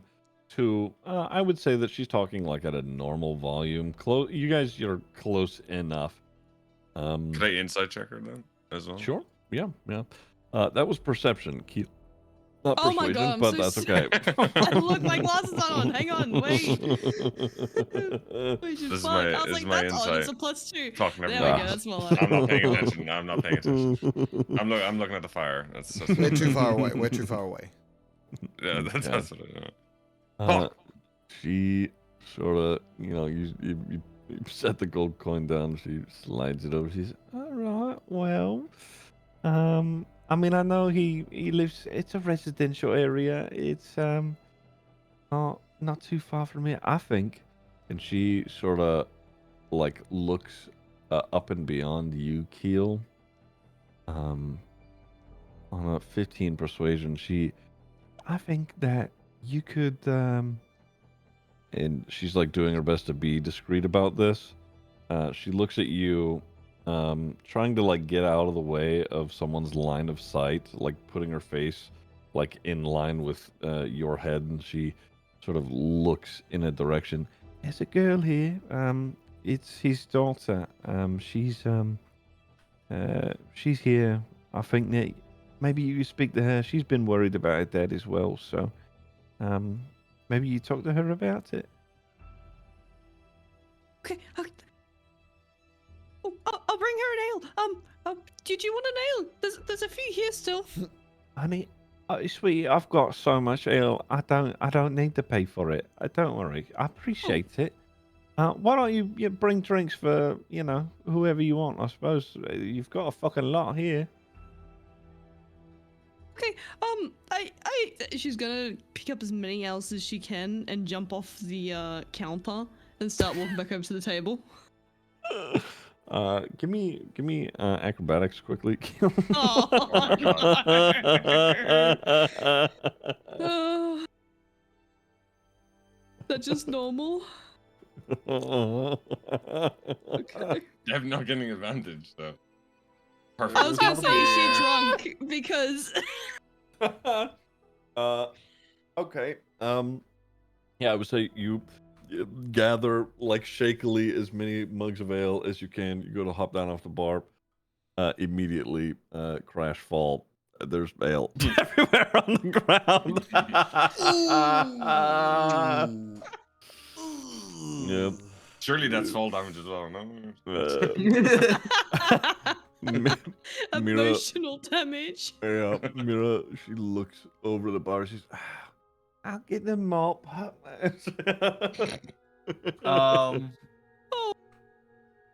Yokaku will walk over to help with the cleanup, and I'll use my elemental thingy that I can do with elements to kind of like conjure up all of the beer together to make it easy for bucket for the barkeep.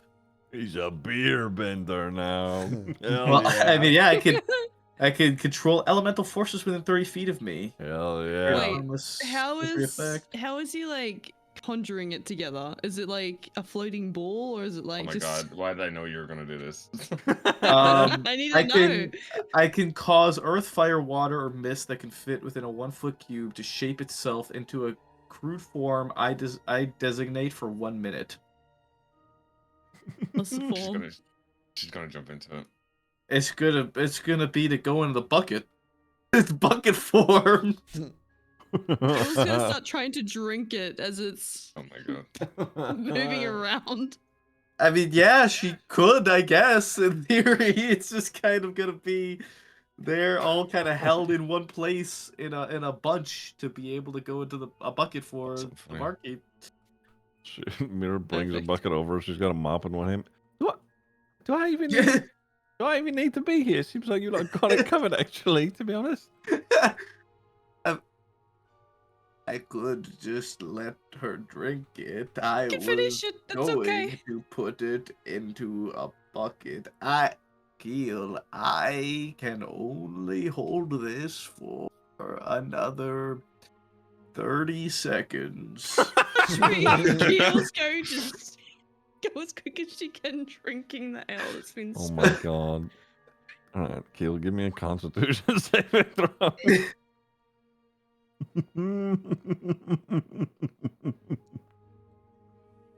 Jesus.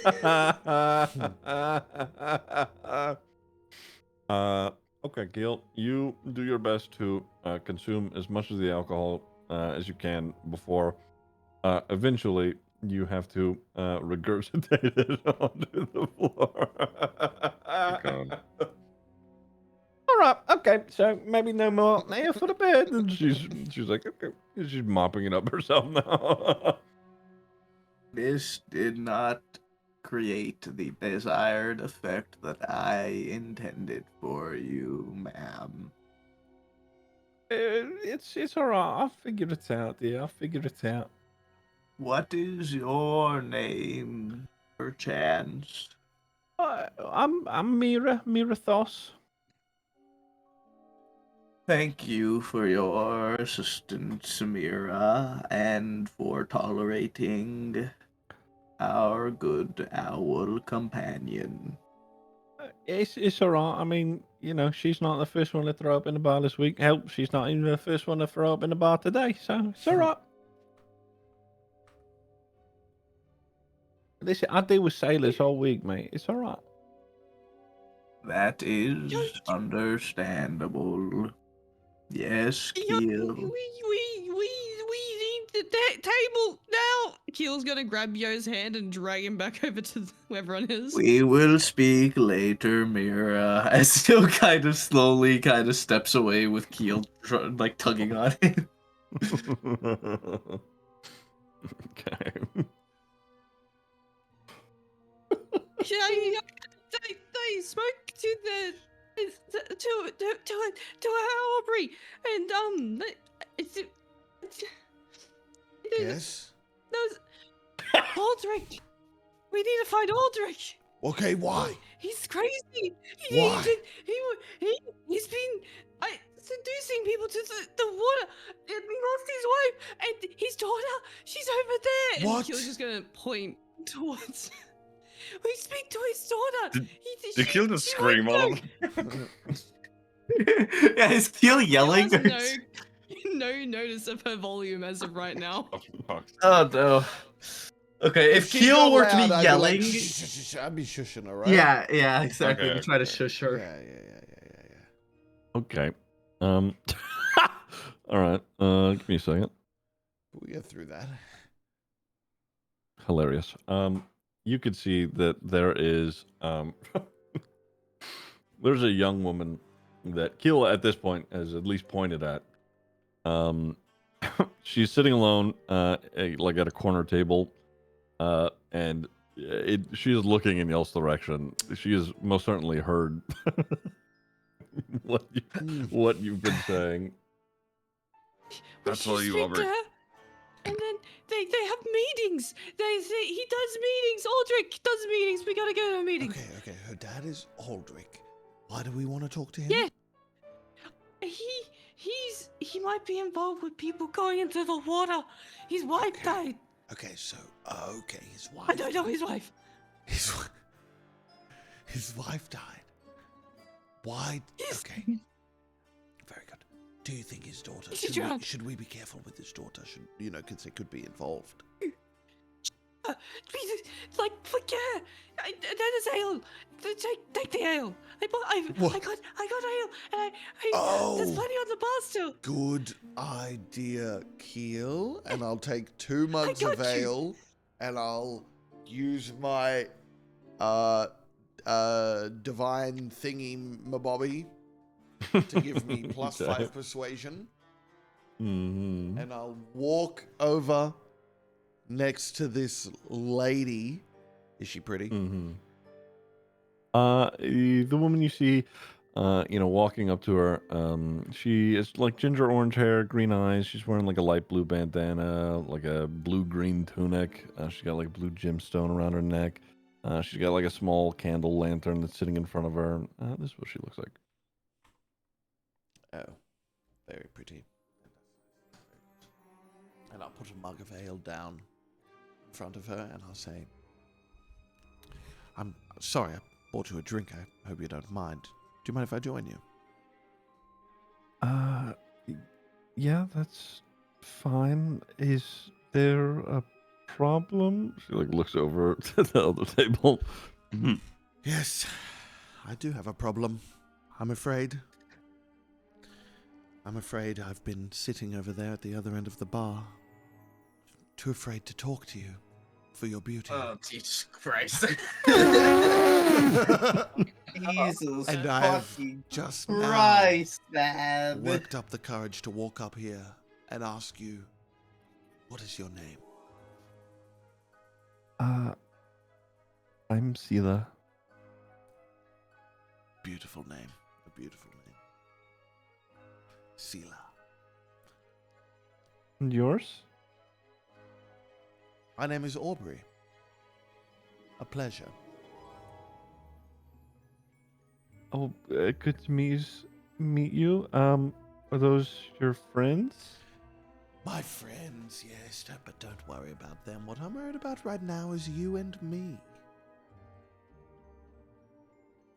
She like cocks her brow. So, I'm just traveling through here. I don't come by very often. When I do come by, I must be honest, I'm usually stricken with how rough everyone is around here. And then there you are, sitting in the middle of this tavern amongst these people. Look at you. You're beautiful. What are you doing here? Well, I live here. By the sea. Well, I suppose it does have some charm to it. Tell me, if you live here, you must have heard these terrible, terrible stories I've been hearing at the tavern all day of these people wandering into the ocean. I mean, I haven't heard too much, but I mean, I have heard that it's happened. Yeah. Oh, I must confess, morbid though it is, I find that I have a certain fascination with it. Do you have any idea why they're doing this? Give me persuasion, Aubrey. +5. Oh,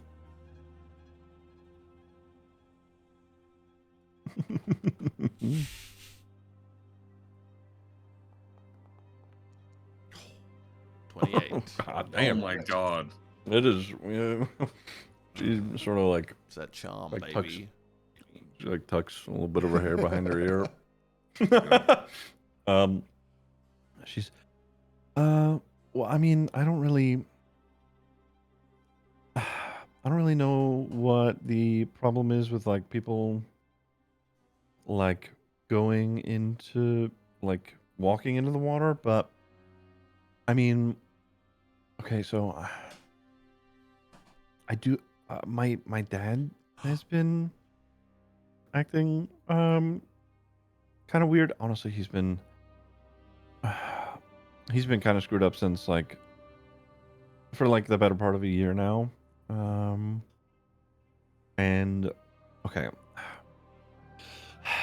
All right. So well, my dad, he was a merchant here in town. He used to like sell and trade like odd bits and like baubles that like sailors would bring in.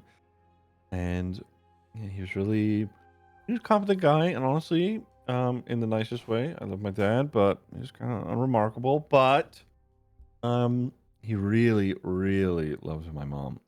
And and she sort of like leans her head forward a bit. He set a very high standard for me growing up for any guys that I had ever considered dating. Anyway, my mom, she worked on a fishing boat. She was always a little tougher than my dad was. 8 months ago, while she was out on the strait, there there's a nasty storm that blew through out of nowhere, kind of like the one outside. And from what we can guess, it threw them off course. They ended up in the outer current of the maw. My dad, he really didn't handle this well. I mean, honestly, neither did I. But I've been trying to move beyond it. He started spending time with with a group of other folks who had also lost loved ones to the storm. At first, I thought this was a really good thing because it seemed like it was mutual support, like healing. And then the meetings moved from people's homes down to the title shed. And my dad, and this is why, I mean, the question you asked, this is why I think that it might be there's something going on. My dad started talking about the whirlpool, the maw, like it was a person that you could reason with. What? So And strange. she takes a moment and like closes her eyes, like takes a quick sharp breath before she continues. Yeah.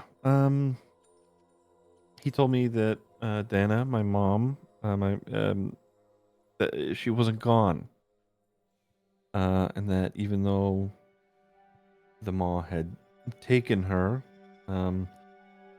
it could be appealed to, and that it was just holding her, waiting for him. I don't know what that's supposed to mean, but if what I overheard is right, I'm really worried that he's like on the brink of doing something that he can't take back. Did he say where he picked up this idea? She was waiting for him. She shakes her head.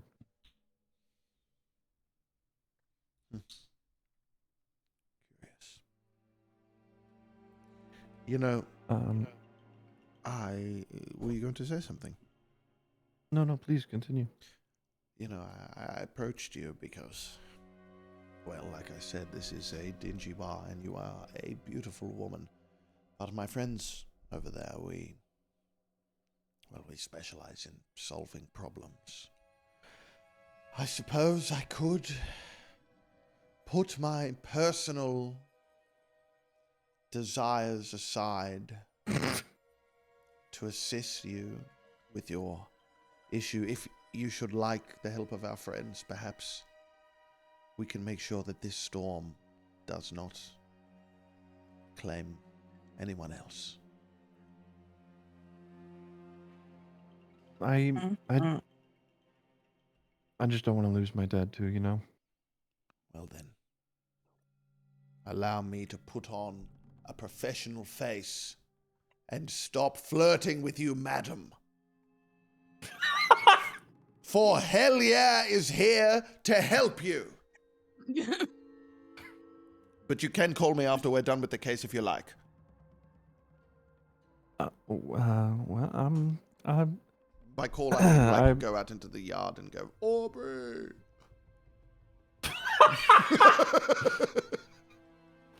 She's, well, I mean, yeah, well, thank you. That's sweet. And she sort of like waves at the rest of you at the table. So this week he's like stopped sleeping, stopped eating properly. He's like, he mumbles to himself a lot. He keeps saying the word convergence.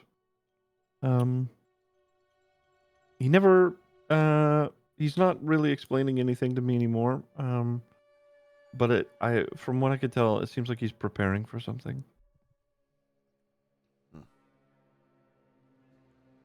Do you know who he is now? No.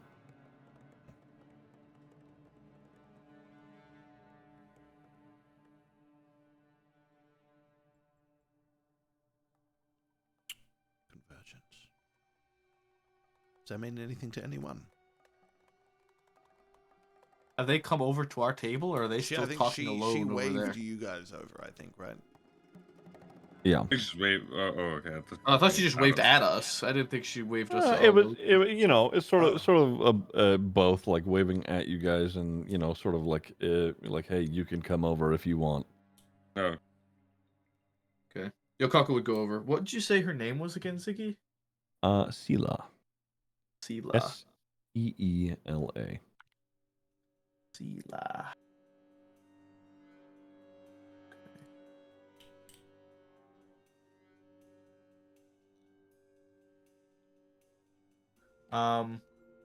You repeat the question, or what was mentioned that means anything to us? Was it the convergent stuff, or? He's been monitoring convergence. Yeah. And she said, he's been like not sleeping and eating as much, and it seems like he's preparing for something.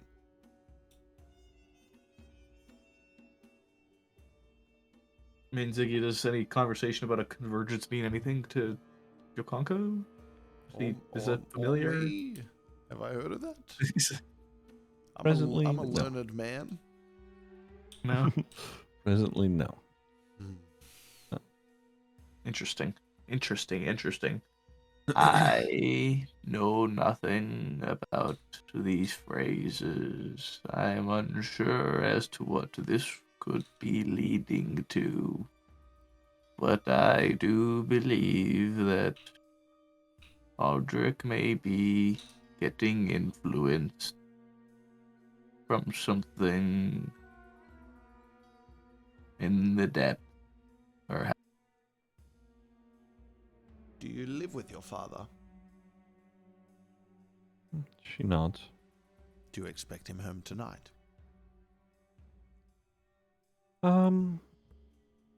Yeah, it's not usually till late, though. Well, I for one would be glad to keep you company, professionally, of course. If you wouldn't mind us paying him a visit a little later. Yeah, I mean, if you want to stop by at some point, like, you're free to. Wonderful. In the meantime, if we must wait, why don't you join me and my party for drinks? I mean, yeah, why not? I mean, I saw. She looks over at Gil. You guys have plenty. We have plenty. Please come and join us. we would have more had Gil not dropped a bunch and then panicked to try and drink them all. Good one, Keel. We all He was saw just- that, by the way. He was just sitting there swaying side to side. I got through it. There's more up at the bar if you want some. Keel, you haven't been drinking my special ales, have you? No, It's not as good, is it? you didn't buy me ale, then I had to get my own.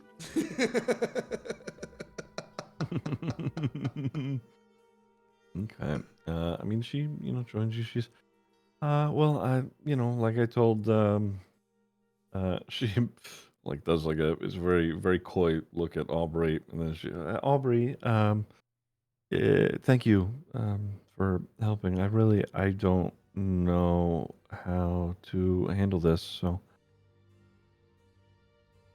It's what we do, isn't it, folks? Yeah.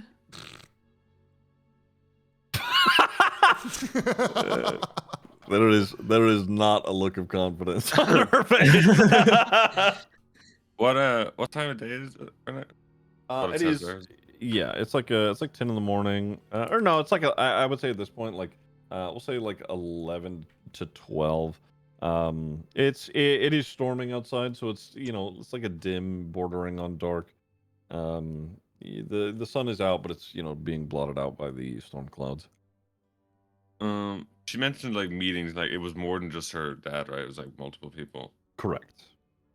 I guess while they're What's talking, up, Carver? if I can, Steve will get up and just, I guess I take a step outside the tavern and just like observe what's going on outside. If there's any like suspicious movement or like people like all like a few people going like in one direction over like maybe like 20 minutes or something like that. Okay. Right. Yeah. Give me perception.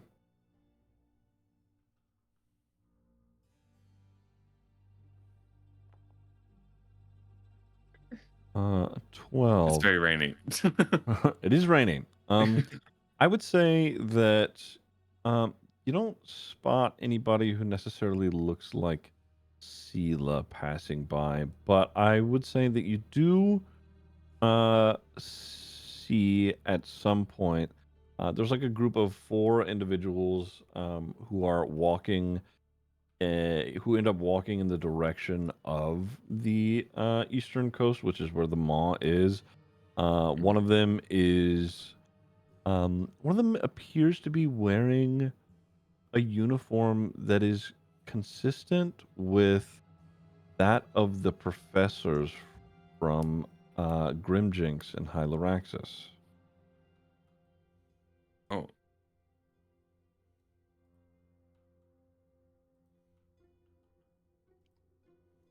I'll come back in, but I won't just say it just yet. I'll just come back in and see what they're talking about.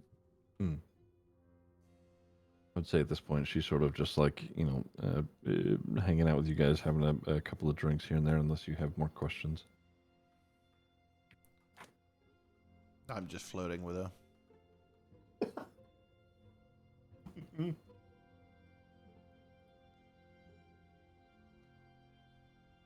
What are we doing? I'm just waiting until time to go and see your dad. Are we waiting for? How's You know it- what? I will do this in character. Do we wish to wait for this storm to pass, or should we go now? I think we go now. I think let's go have a look around. I saw something earlier. We should probably go look at. I'm not gonna say it in front of her though. Yeah, it's I can stay here. I'll stay with you, um, my dear. I'll stay here. No, with her. you will No, not. no, I won't. Never mind. You'll come with us. Never mind. Never mind. We'll be back. she nods. She like gives you a little wave with her fingers, Aubrey. I wave back. God. Top the back of his head.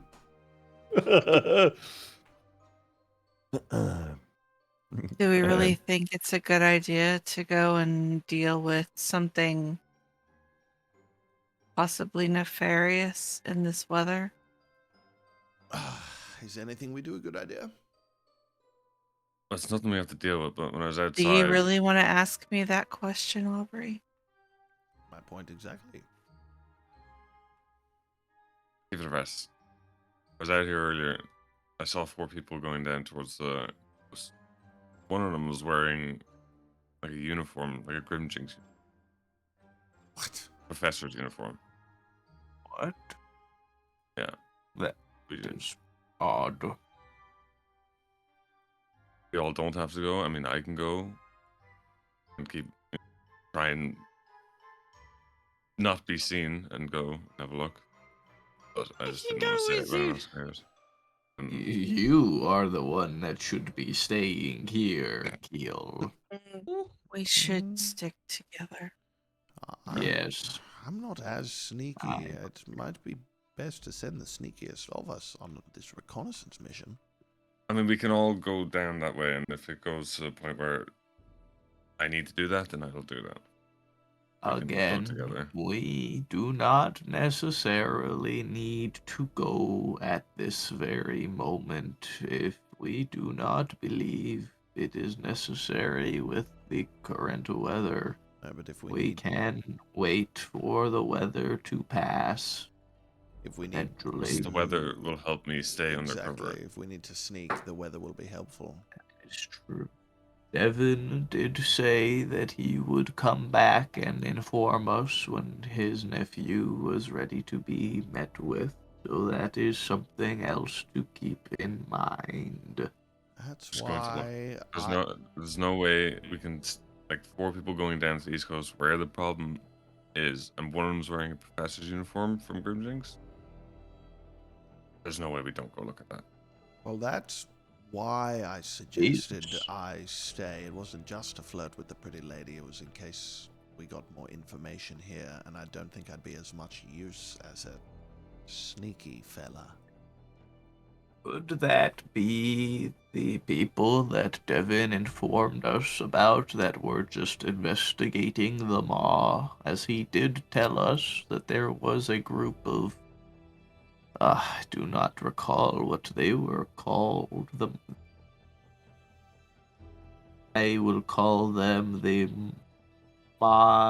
Magators. Sure. That are trying to look into this. Am I the only one that recalls that It's conversation? probably a good bet, but Ziggy, what was the name of the people he said that they were? The Maw Watchers. The Maw Watchers. Can we see the East Coast real quick? Can we see the East Coast from where we're standing? Like, is it on like are we on a hill looking down, or like Yeah, I would say that you're on a slightly elevated position here. Yeah, I would say you'd be able to. like if we walk down and then walk Mhm. back, like what's the time frame of that? If it was like a straight walk there and back, Straight walk down and back. would I be able I'd to say- tell that actually? Like, Yeah, give me insight.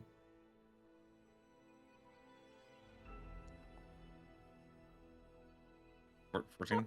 Seems like it'd be roughly like a 10, maybe 15-minute walk, depending. The rain's gonna make it hard, so probably bordering on 15-minute walk. my If you just walk, like question. nobody knows why we're here. It's just looking around. It's even just knowing where. Walk down, walk back up. Yes, for sure. But to your Congo's point, why would a member of the College of Hyloraxis be a member of the Moor Watch, which is specific, I would assume, to this town? That doesn't make much sense. My understanding from what Devin told us was that they are a group of people investigating or monitoring the Maw Watch. There is without question many brilliant minds from Jinx that I am sure may be able to find some answer. With that said, I do believe there is some questionality, that's a word, that this person would be here in said uniform. It is odd, to say the least. I am on board with a short walk to see out the area and determine our next steps. All right.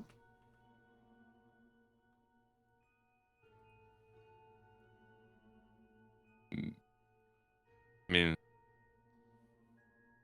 I was gonna suggest something, but I think I'll do it. If you'd like to, please. We are all ears, see.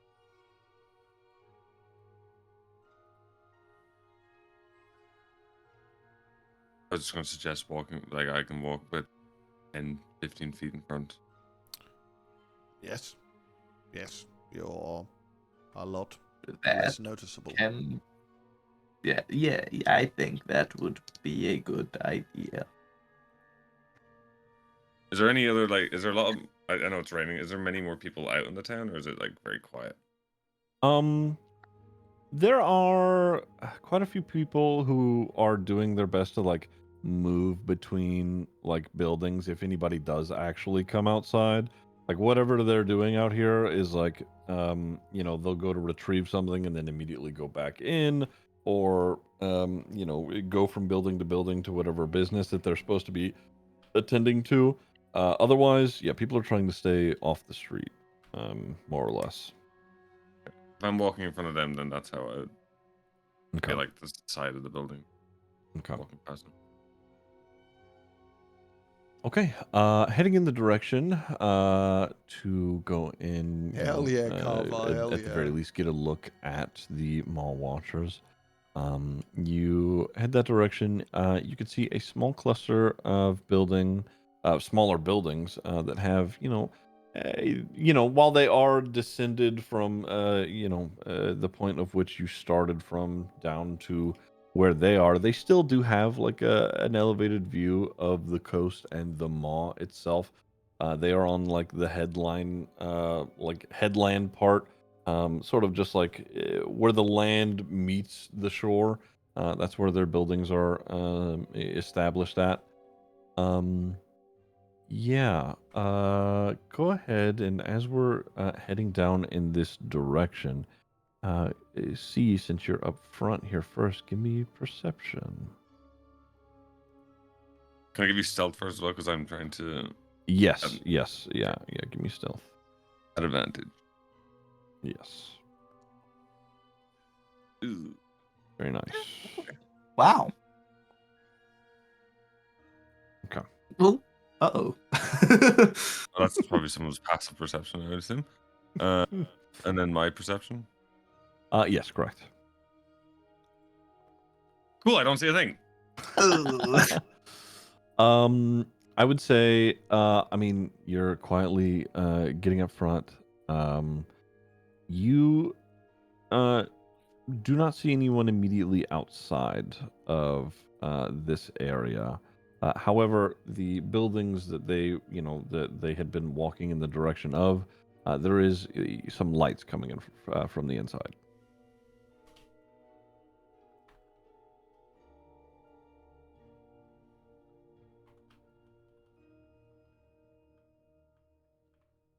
Windows and stuff like that. Yeah, obviously. Windows. There's one main door. Several windows. Bit like, I'm just going off the picture that I'm looking at. A house like that with the windows would be kind of cropping It's. from the roof. I would Or is say. it smaller? I would say it's smaller, more akin to like this one story here. Less big doors, more square doored. But yeah, it's got windows akin to this one here.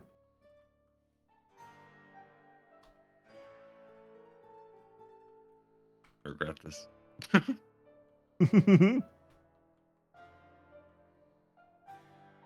That's the only. Is it the only one with lights on? Currently. Yeah.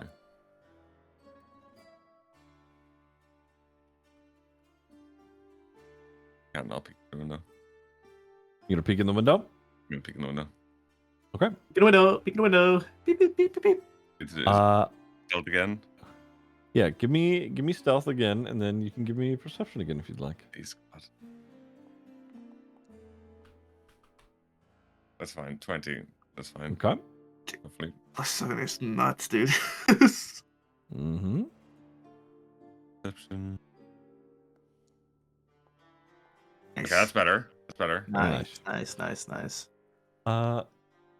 Inside, approaching the buildings, you sneak up to one of the windows, sort of like peeking your head in. It's raining. It's windy out. It's hard to, see outside. You see inside there are a few scholars that are in various states of sort of like agitation and confusion. Aside from one of them who has a like a slender feminine figure. They have light blue skin with like fluid flowing water for hair. They are wearing a purple, white, and gold uniform. This is the one that was consistent to a professor from Hyloraxis. They are wielding a staff that has like some coral attached to the top of it. Yeah. I recognize anybody. Recognize anybody? No. Aside from the one who appears to be a professor. Yeah, besides the uniform, yeah, I don't recognize. Yeah. No.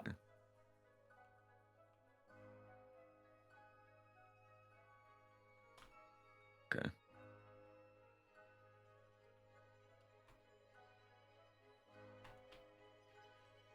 Guess I'll just leave. Mhm. I wouldn't necessarily rejoin the group, but as they're walking down, I guess, unless you guys are doing Excuse anything, me. I'd walk past and be like, right. As like a kind of like the sign to go back up to where Mhm. we were, unless they want to do anything.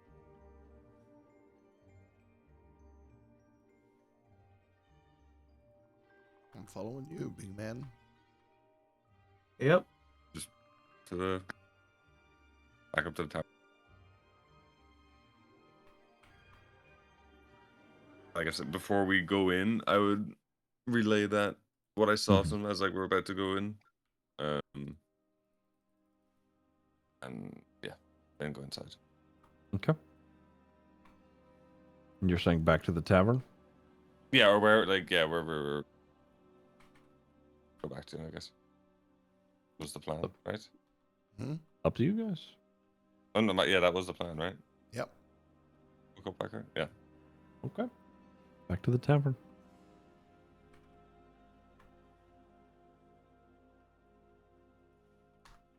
I relayed the information. Okay. So, wait, there's a lady in there, and she had water for hair, is what you said? Yeah, she had a staff pearl on it. And what was she They all doing? looked. I mean, they all looked agitated. They all looked like they were discussing something. I couldn't hear anything. Just in a house? Yeah. It was the only one with lights on. Did you see anybody else? Recognizable? Like, No. Hmm. Just.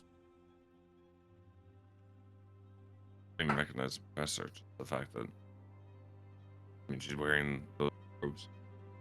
interesting. Anyone ever heard of It a could- it- woman with water hair? I have. Yo. Ziggy, would I know? I feel like I may know.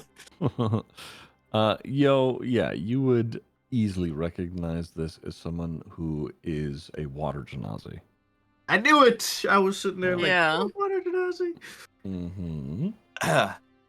I believe that may have been a water genasi. Water genasi. Yes. I mean, the mall watchers are literally just a bunch of people studying the mall, right? Yeah, but they looked agitated. Oh, yes. They weren't. It didn't look like a regular meeting. They did not look comfortable in there. Well, yeah, people are wandering off into it to their deaths. I'd be a little upset about it myself. All right, well, I think C may have a point. We should keep that in mind, especially if we find out that the more watchers are not, in fact, a bunch of water genasi. I mean, one of the ideas, because we take the risk that they are. That is not what they are. If they're just observing it and don't want what's happening to happen, we talk to them. Well, I think we should learn more before we put ourselves in front of them and play our hand.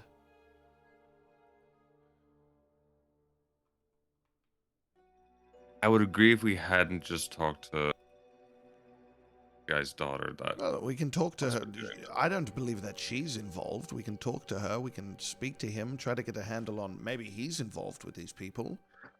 try to learn more before we go walking in front of these people we have no idea who they are and say, hey, wait, you're not the bad guys, right? You know, we can take this one step at a time. No need to do everything at once, you know what I mean? Gather information first.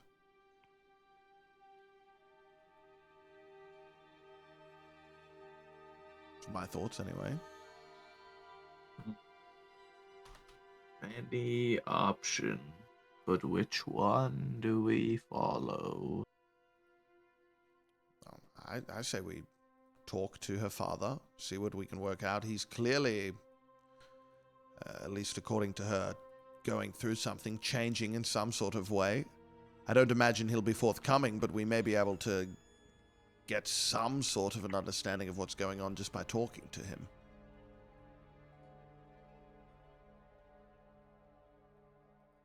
You also need to speak to the that person's relative that was also was liking the water, I think.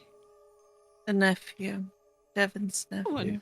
Yes. Devon's nephew. Quite. Whatever order they present We should themselves. probably find out if the, I guess, incidents started taking place before or after the mall watchers began their watch. That is a very, very good point. I think we talk to the nephew first, if he's, because it's either talking to two people that might be involved in it or somebody affected by it. I think we talk to the person affected by it. I am inclined to agree with the nephew first.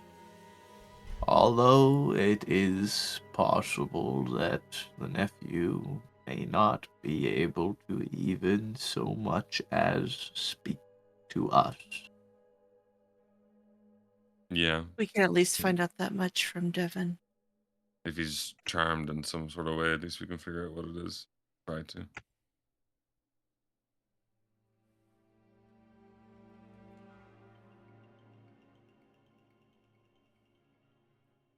I guess we'll just wait for the nephew. Yeah, I suppose. Well, we're waiting. Devin said he's to come back, right, Ziggy? At some Good point. tell Yeah. us. I suppose we just wait here for Devin to return. I'm unsure there is much else. Does what was her name? Sela. Does she know where her father is currently? She does not. She's expecting him home later tonight. Do we know what he looks like? Not currently. Perhaps we should figure that out in case we spot him. Yes, I mean, I'm sure And she'll she tell us. is unable to help tell us where she is. He is. Oh, she's sitting right over there. Let us go and ask then. Yo will walk over to her. Okay. I'd say she, is still just reading through a book. Everything is broke right now. Give me a second. Oh, there we go. Well, I have to refresh the page really quick. Yeah, I would say she's sitting just reading a book of her own, sort of like holding that lantern up to it, and as you guys come by, she's just sipping her ales. She's yes, what's going on?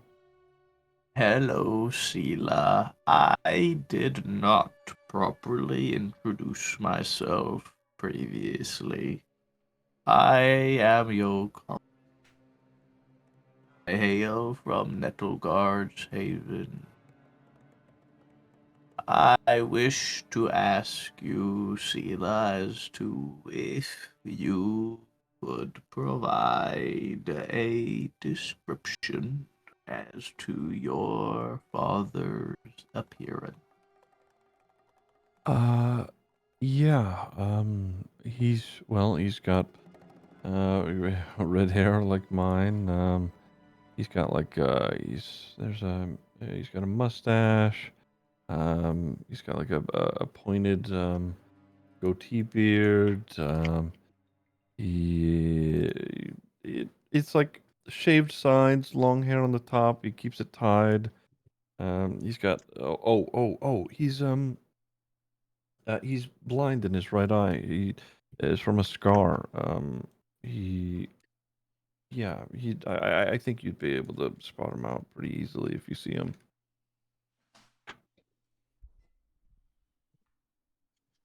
I'm having to relaunch the game. There we go. Thank you very much for this well detailed image of Yeah, of his course. appearance. Ideally, we can locate and speak to him soon. In the case that we have a hard time locating him, I desired to be sure that we knew what he looked like in case we needed to find him. Oh, please. She nods. She's yeah, of course. Okay, well, I mean, if you see him, just I don't know. Let me know if he's okay. That can be done. Um, have you guys have you spoken to anybody else? As of yet, we are awaiting Devon's return. Have a few individuals that we intend on speaking to. If you have any others that could perhaps assist that we should speak to, please do let us know.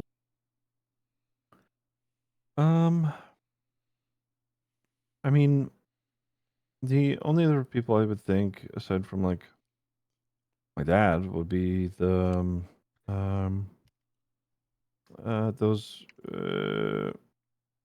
the people that live down by the shore. They keep records of a bunch of stuff.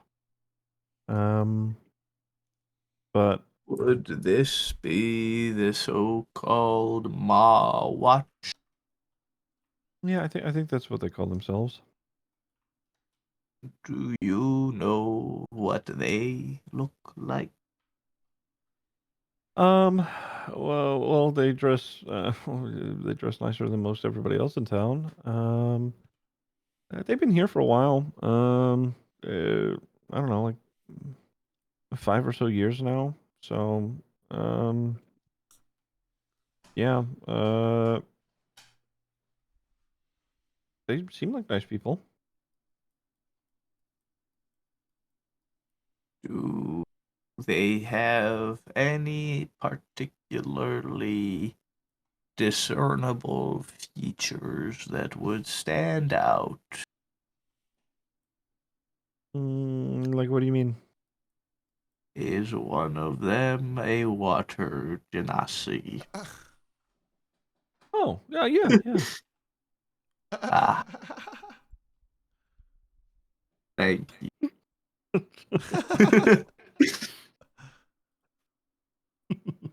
And I suppose another dons a robe from Grimjinx. I'm pretty sure the water that's what was their name? Hold on. You know the water genasi, they're the one in the uniform. Yeah. Ah, That's a I Lindra. must have made a mistake. You said her name was, or their name was Elindra. Mm-hmm.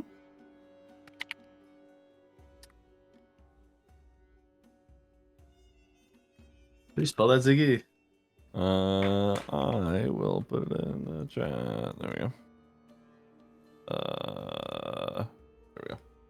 Thank you.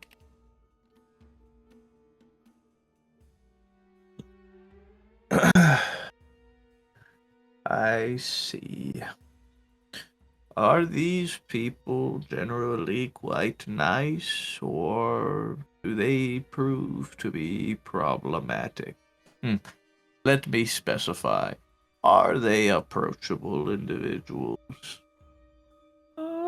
I mean, yeah, I would say so. I think that they're like, so like a lot of people in town, they're like, kind of, they're rough sailing the seas types. I mean, not for me, but the in comparison, those guys are like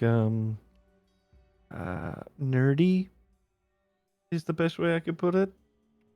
I mean, all the sailors sort of, give them a hard time, but otherwise, they seem perfectly nice people. This is good to know. And I think the last question that I have for you, have these people been getting taken for a long time, or is this more of a recent occurrence? To my knowledge, it's been over the past like I don't know, a couple of years or something. Before or after the Mall Watch arrived? Well, I guess in comparison, it's been like 3 years after they showed up.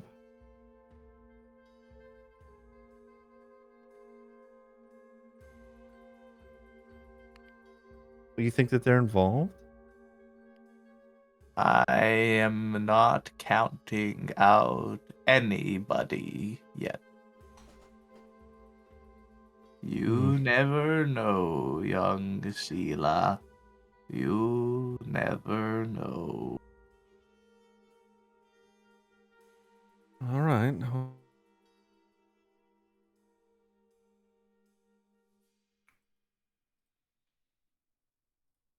think my Steam died. I mean, my Discord.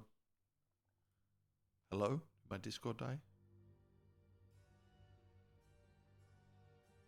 Yes. In that case, I will leave you be. I appreciate the assistance, Sela. Yeah, of I'll return to course. the group. From what Sela has informed me, the people that you see were more likely than not the Maw Watchers. The water genasi named Elindra in the Grimjinx robe was one of them. These takings, I do not know what to call them, occurred roughly 3 years after the Maw Watch arrived.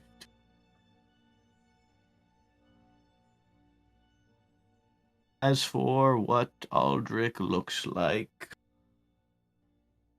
he has red hair and a mustache with a pointed goatee, beard shaved, a pointed goatee beard, my mistake.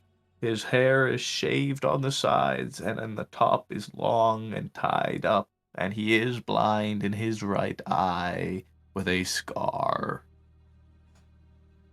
Supposedly, he is very easily discernible if we were to see him. Sounds like it.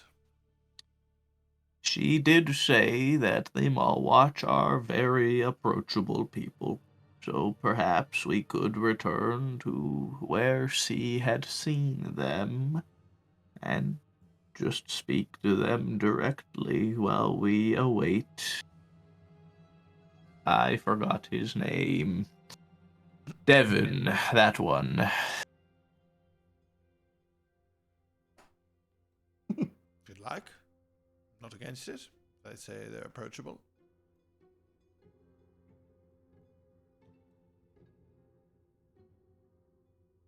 Yes.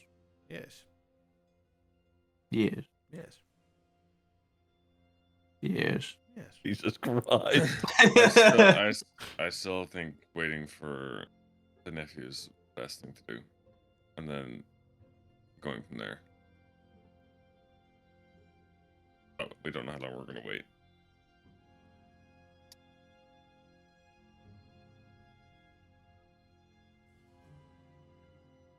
Depends how long you guys want to wait.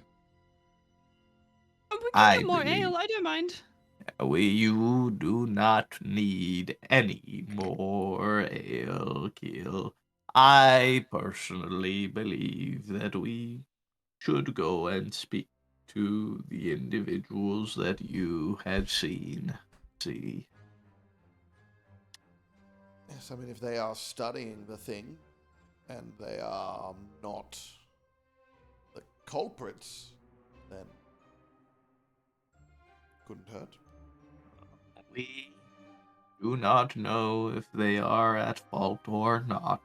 They are not out of the question yet, Aubrey. Although they were described as being nerdy people, whatever that may mean. Ugh. If only Halgrim was here. I do not believe Halgrim would work well with them. I do believe Eel might.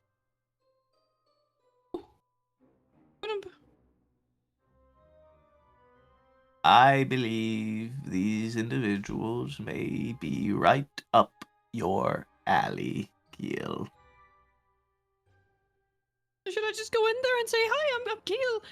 I can build things.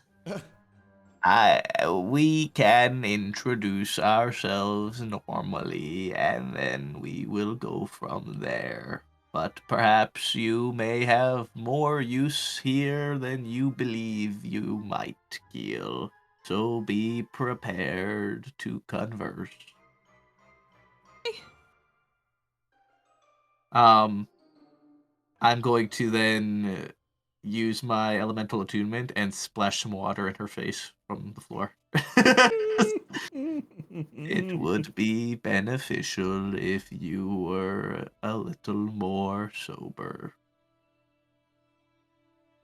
You didn't have to do that. I couldn't.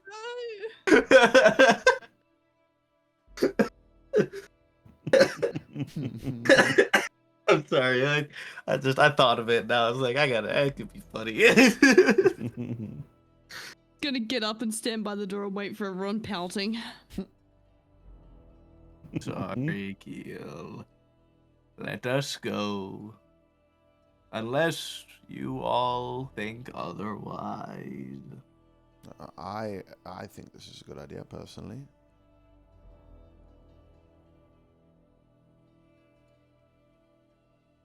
All right. Did you Well, go then, beat them? Ziggy, I guess we're gonna go back to where we just were. That's he found the people and knock on their door. Okay. Another 15 or so minute walk back down to the headlands. Oh, they're gonna be gone, dude. Fuck.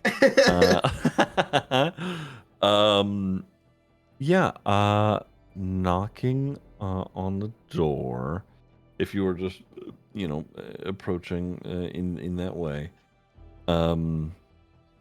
Let me change this quickly. Okay. Knocking on the door.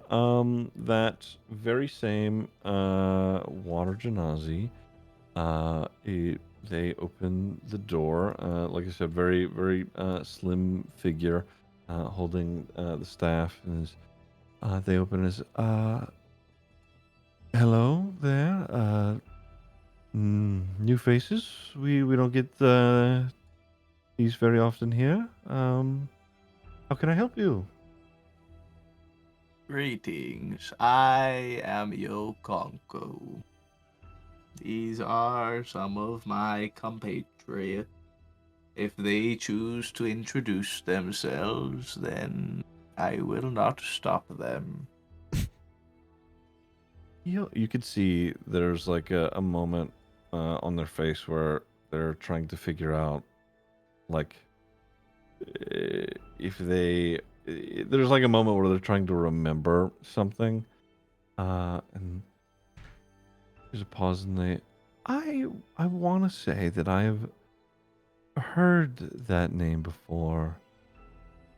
Um, That right. would not be unusual, assuming you have spent time around Nettleguard's Haven. You see, there's like a look of realization. That's what it is. Okay. Wow. What brings you here? You can see they are most certainly. The wind is difficult for everybody, but they are most certainly not bothered by the rain at all. I'm cold.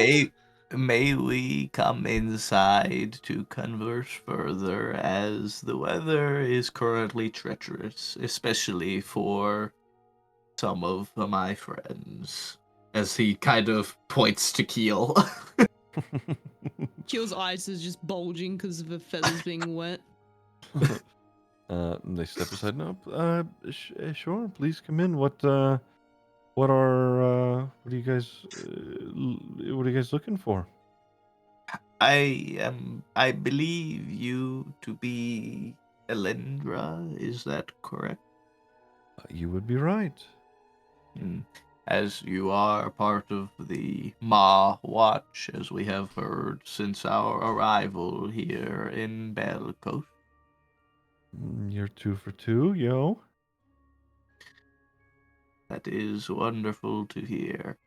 We are intrigued in the ongoings around the Ma of late and have spoken with some of the people in town and wish to speak with you and see if perhaps we could discuss what you have discovered with this Ma and its current phenomena. All right. Yeah, I mean, it's been giving us yeah,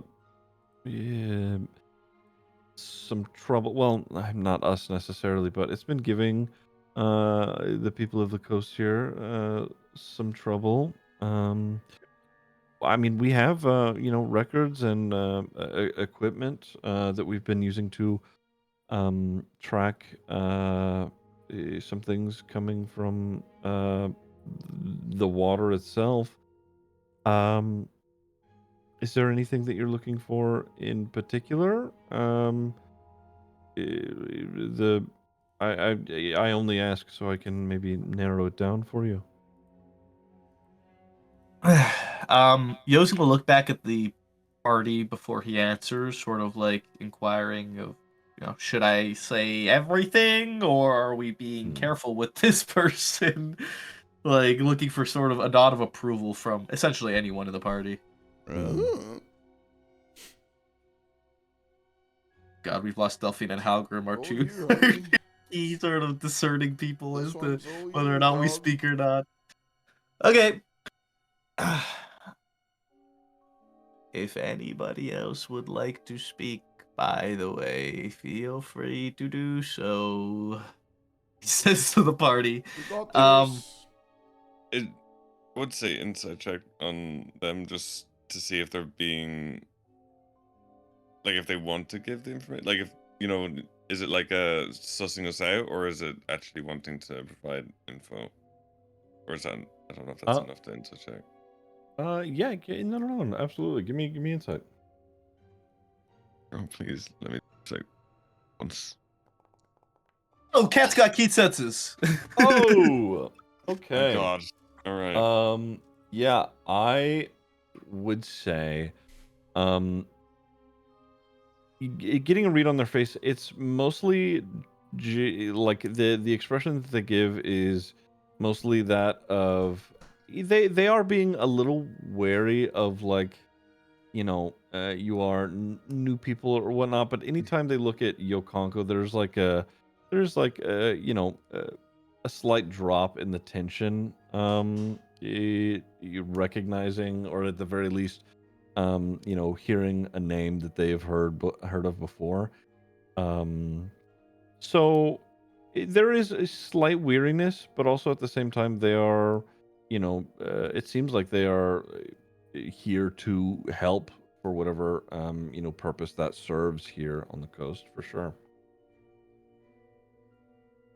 If whenever you conquer look back, I'll just nod and be like, say whatever. Very well.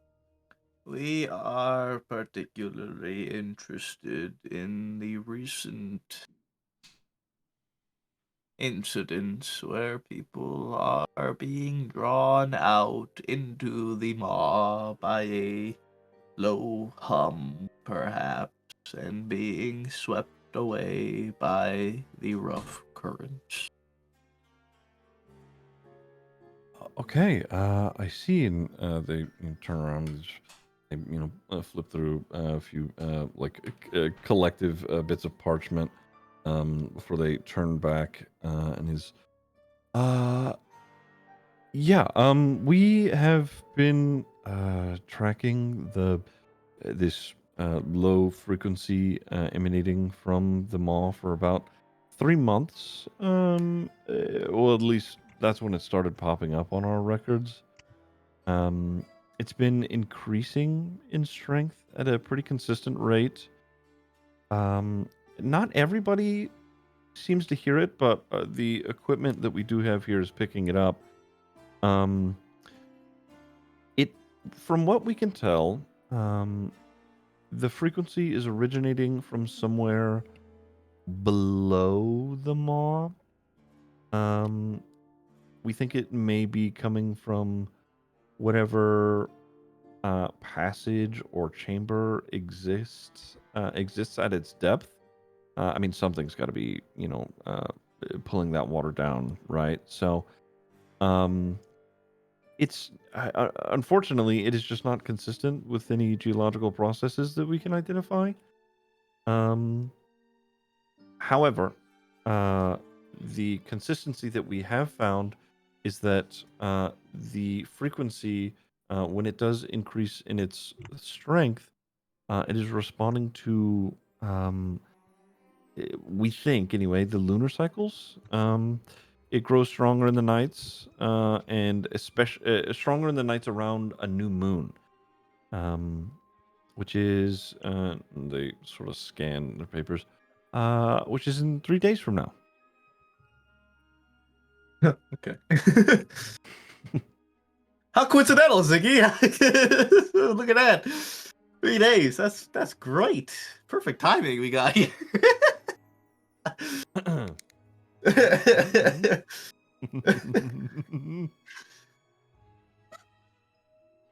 Alright, guys, we gotta start tracking our lunar cycles.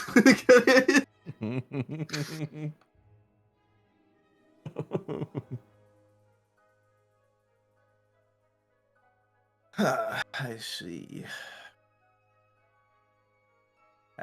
Have there been many people that have returned that have been able to be studied, for lack of a better term, as to why they specifically are being drawn out? We specifically haven't gone and talked to them, mostly because, I mean, one, they seem disoriented. Two, it's a rather traumatic experience that we've gathered, and well, frankly, we are, I mean, we want to study them, and I feel like if we were just to berate them with questions, it may make their state of mind worse. So we're not very soft-handed. We're here for data. I mean, don't get me wrong, we are trying to help, but like at the same time, it's I don't really have a bedside manner. You know, it's not something that I was trained to do. Do you have a particular set of questions that you could potentially help? And perhaps we may have a slightly better bedside manner to investigate with.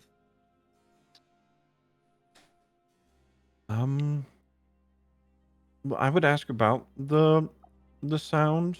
Um, hmm. You should ask them. This and they pull out like they grab something off one of the desks and starts going over it. And you should ask them. And you know, obviously, this is one of those things that I think that you know we here personally can't you know go and ask about because um, it feels rather sensitive. But um, what we do have on record here, you know, we've gained this from you know family members, what have you, here in the town.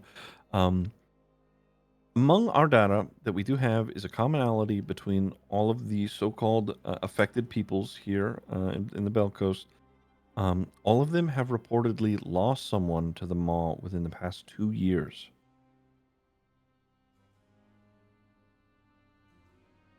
That is peculiar indeed. My theory is, I mean, I think at this point, I feel that it's fairly obvious, but I do not believe that the frequency is natural. I think that there is something in or below the maw itself that is producing whatever the signal is deliberately. Um, I have no framework for what that something might be, and I don't know if I'm exactly comfortable speculating beyond the data that I do have, but I think that there is um, something feeding both physically and psychologically, especially when it comes to the lunar cycle.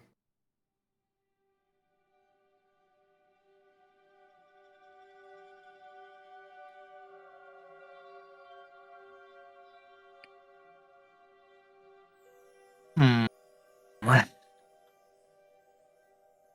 Very troubling this is. What could cause people to be drawn into a deadly whirlpool, and yet all of them have previously lost a loved one to that very same whirlpool? Surely just the promise of seeing that loved one again.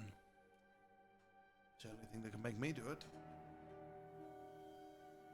It is a good point, but how could that draw be so strong to bring someone to their own demise?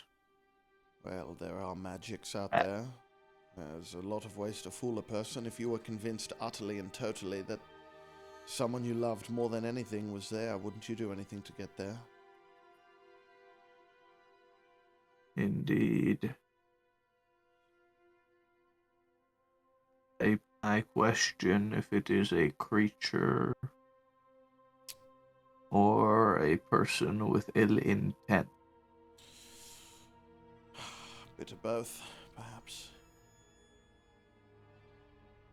It could be.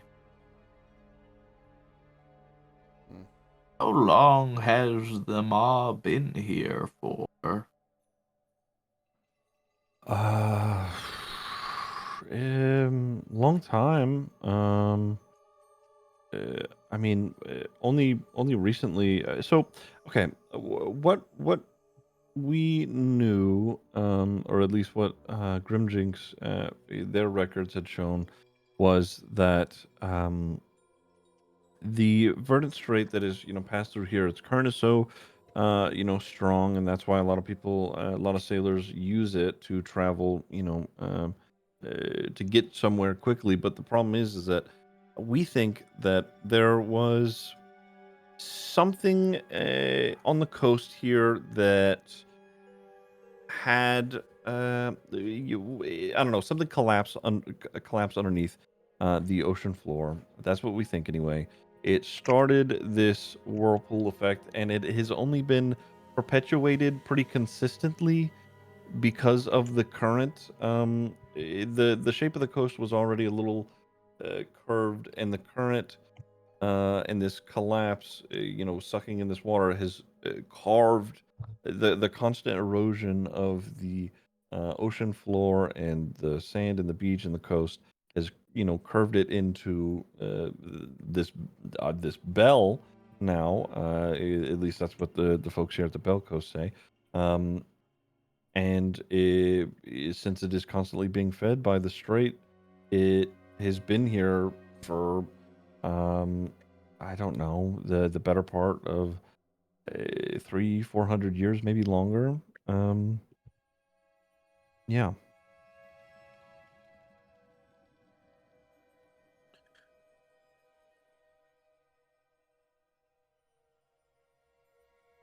Hmm.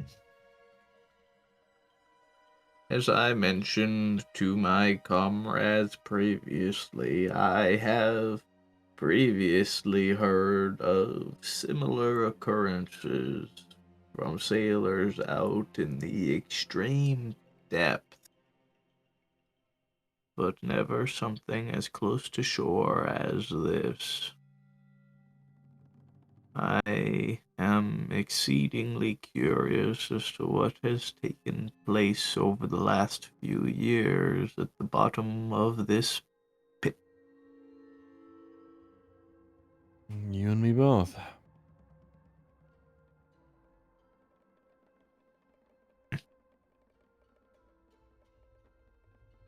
I am unsure of further questions I have for you currently, Elindra. Do the rest of you have any questions for them? Think so. Not until we learn a little more. I see. Perhaps we will keep in touch and together come to the bottom of this whirlpool. Well, okay, well, I don't know if I'd use that phrase exactly, but sure, yeah. I felt as though it was fitting with the current circumstances. All right, well, Not yeah, just even a giggle from Ed. Okay, I tried. all right, well, yeah, if you find out anything, please come let us know. Thank you for your assistance, Cylindra. Do like a small bow for letting you back out. Now we must speak with Devin's nephew. See if they're back. 15-minute walk back, Ziggy. It's been fucking 45 minutes. Okay. After departing from the Mall Watchers, heading back towards the tavern, Davin finds you on the street. As you know, you're walking up towards it, and he's, hey, you lot ready to meet the folks? I got my nephew, and I got the other two that were affected by it. If you're all set and good to go, huh? I believe we are. All right. Good. Great. Well, I'll come on in. Follow me. He's in a quiet part of town. It shouldn't be too long. You do a little bit more walking again through the rain. It's a very wet day for the party here. The way Yo likes it. Okay. Davin leads you to, a quiet residential area of town. Eventually, he knocks on the door of a very humble looking house, to which a very old dwarf woman answers the door. Davin, he greets her kindly, and she lets you inside the house, leading you into a room where you find an equally old dwarf man who is sitting on like a patchwork couch, eating some stew. Let me do this. Here we go. Davin steps in and he sort of pats the man on his back. This is Oscar Thrain. Oscar, these folks are here to help you. The old dwarf, he's with a stiff neck. He slowly looks up at you and like faintly smiles. He seems a bit dejected, but he still has his wits. Sitting on the couch here. All right. A pleasure to meet you all. um, Davin's told me you've come to talk about the incident. If you don't mind. That is indeed what we are here to do. All right. Well, a couple of weeks ago, I was pulled back from the water by my crewmates. I've been staying here ever since, which I don't really mind, given I don't feel like I can trust my own body anymore. I was on the harbour with it was after a long trip out with the boys. I was helping them take inventory. I started to hear. Well, I'll be honest. It wasn't. I didn't feel like I was hearing it at first. It was a feeling of the sound. It's like there was like a vibration in my chest, and then like at the back of my teeth. I didn't really pay it any mind because I figured I'd been out at sea for a while, so I ignored it, but it kept building over the hours, and it felt like it was turning into something directional, like a pull toward the water, and it started feeling less like a sound, or rather, more of a feeling, like it was. It made me feel comforted, like a certainty, like a knowledge that something in the water needed me to come, and that it would be fine when I got there. I had stopped fighting it at some point, and well, that's when my crew they grabbed me. I was neck high in water, about to be taken by the current. So, I'm doing better now, though. It's not so bad. I get to relax here at home with the wife. I am glad that you have had an improved posture. Are you fine if we ask you a couple of questions regarding what happened? Yes, please. Have you lost any loved ones to the maw any time in recent memory?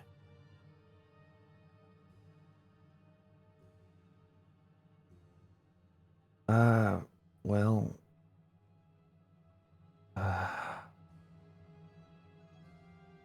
I mean, yeah, it was about 14 months ago.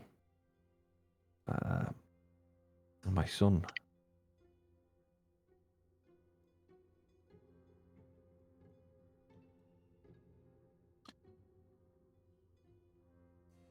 I am sorry that had happened to you, Oscar. It's dangerous on the road, dangerous on the water.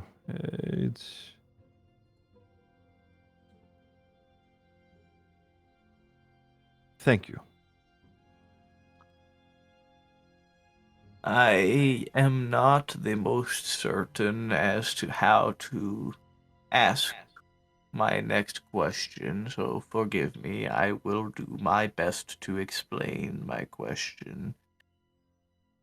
The feeling you had while on the harbor, that sense of need and desire, did it remind you of your son?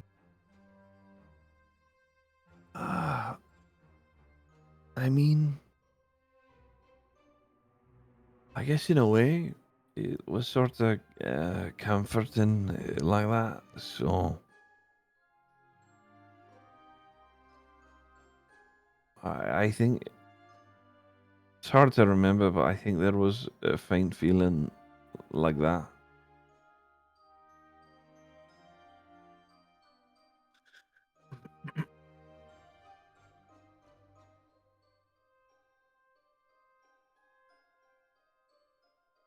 Do you remember the sound at all? Was it sort of a hum or a song? What do you recall other than it being more of a feeling in your chest as you explained? It's like a low hum, vibration, and then after a while, as it like built up, it I don't know, it slowly changed into like I was feeling. Uh, I don't know how to explain it. The sound became thoughts in my head, you know? What kind of thoughts? Like I was meant to be headed toward the water. Like when I got there, that everything would be all right. Did these thoughts have any connection to your lost son? It made me feel like I would be able to speak to him again at least one last time.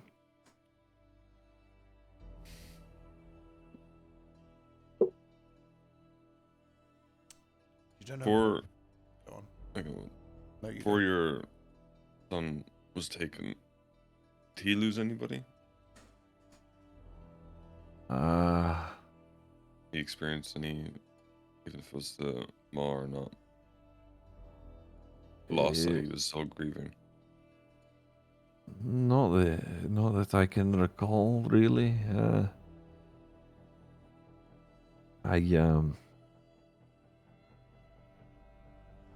He was on a boat with an inexperienced captain, and well,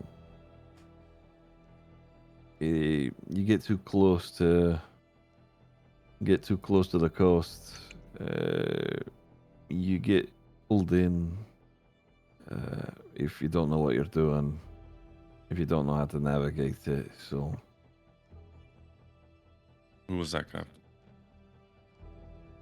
I can't remember his name. I only remember telling my boy that he shouldn't be on a boat with a fellow who doesn't know what he's doing. I just know that he was green. That's all.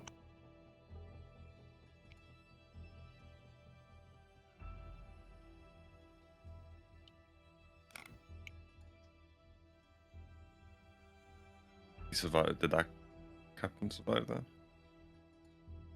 He shakes his head.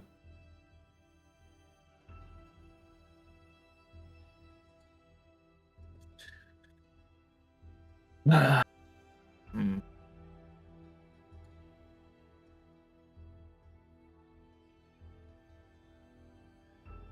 It is very odd. You were seemingly called to by the maw.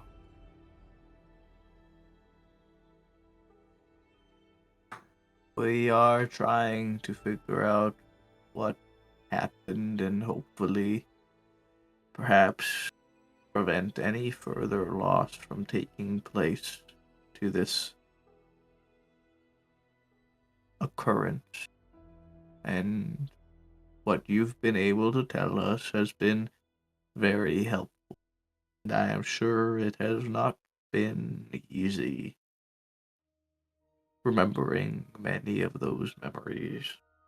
So I greatly appreciate your help, Oscar. He nods. Right. Well, I hope that this can get figured out sooner rather than later. So.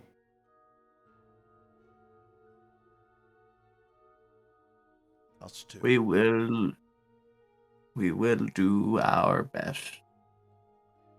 We will leave you be, Oscar. I hope you are well going forward.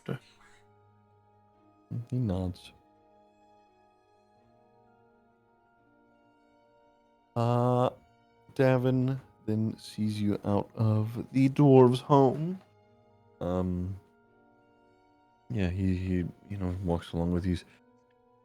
Right. Well, that's Oscar. He was he when it happened to him, it was a couple of weeks ago.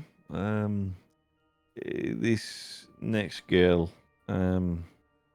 she's more recent, a bit more out of it, but yeah, her husband's or he should be able to help us answer questions. Yeah, just Is her name? her name's Yara Pell.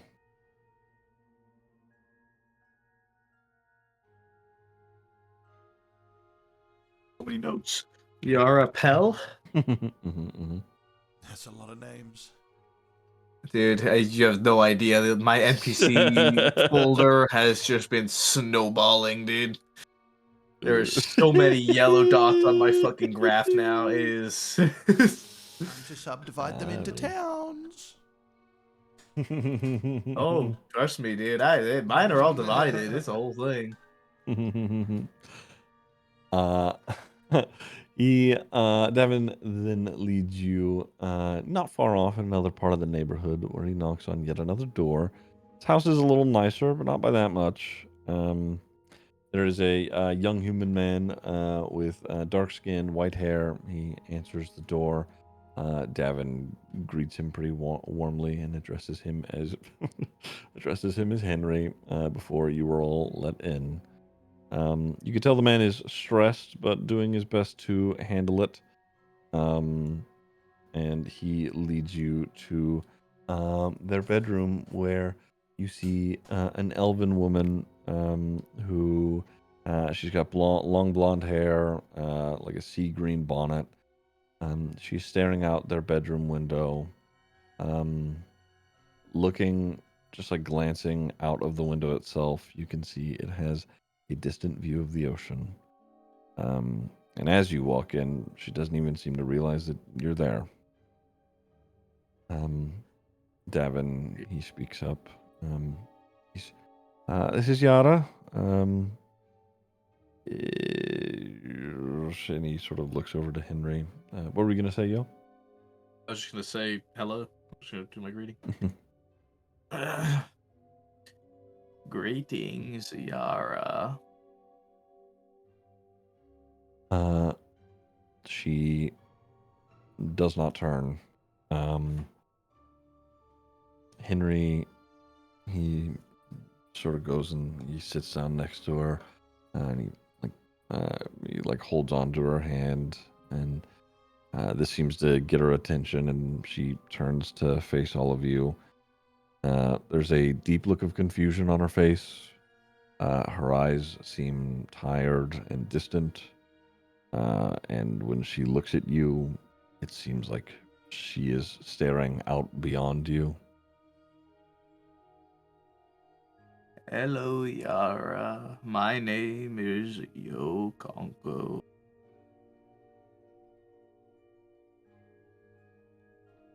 Any response? She's like, there's like a like a slight nod, but the nod like repeats, and then it eventually turns into her like rocking her head like forward and backward, and you can see like she's like sort of like moving her lips, like she is saying something, but there is no sound. Henry, was it? He looks, he's, yeah. Greetings, Henry.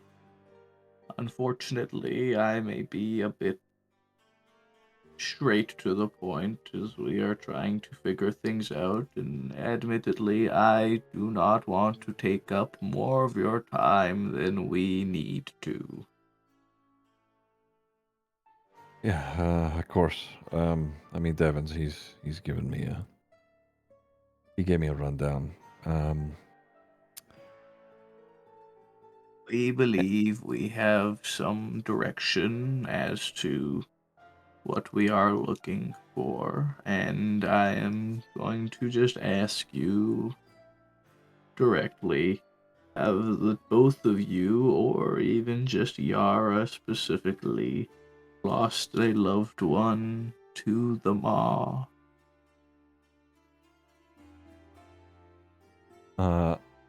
Asking that, Yara, there, there now begins to be words. She's mumbling.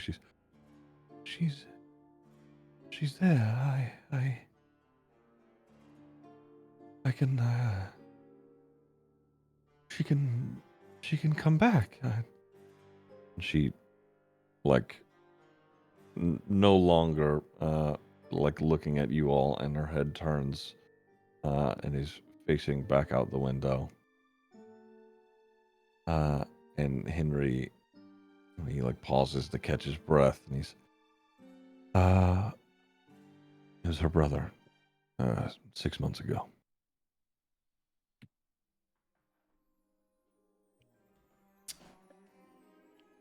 Do you recall how it happened? Her brother, or, and then he looks at her and he's, or this. Her brother first. Unfortunately, I believe we are generally familiar as to this outcome. Yeah, it was,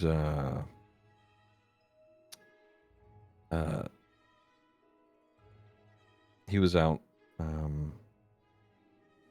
on the water.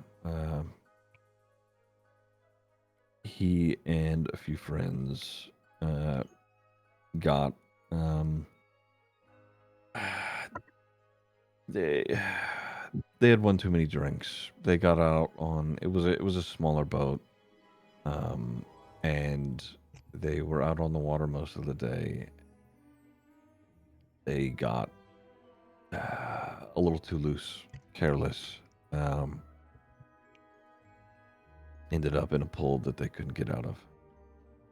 It wasn't a big boat, not one that they could use the wind to get out of, because they were, rowing.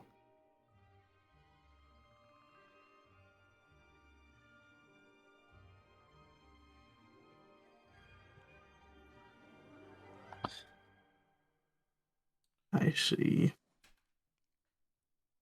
Has she mentioned him at all during this episode? Yeah.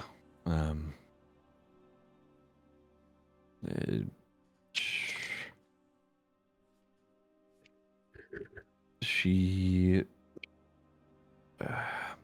It seems like she thinks that if she goes there, she can go and get him. But sometimes she doesn't even. So sometimes she directly refers to her brother. There are other times where it sounds like she's talking about someone else entirely. How do you mean?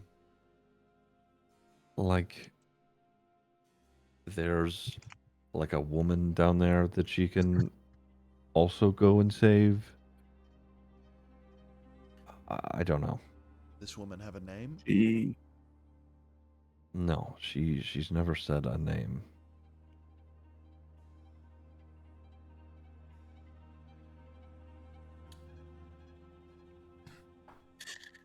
she did just mention now that she is down there. When all of this started, was there something that kicked it off? I know this is happening to a lot of people, but we're trying to understand how or why. Did she take a trip down to the moor? Did she do something odd? Anything strange at all? Well, I mean, I can only speak on what happened to us. So a few days ago, me and Yara, we were spending a night out at the Salt Knot. I had just gotten back from a 3-month haul, so we thought it would be nice to celebrate. We had a few drinks. It was dark out, and we headed toward the beach for some time to ourselves. But on our walk down there, something seemed to change about her. It felt like she wasn't there anymore. I wasn't sure what was going on, so I thought maybe she just wanted to swim. And I mean, getting in the water is fine if you know what you're doing, but if you get out too far, I mean, you know. So when she went out there, I panicked and I swam after her. And I mean, it took everything I had to drag her back to shore. Did she say they were walking down to the moor when that happened? Like they were swimming in the moor? Yeah. So the maw itself, the current that actually is like, would actually be strong. Like the whirlpool itself is like a 1/4 mile offshore. They were going down to the beach to have some alone time. Right.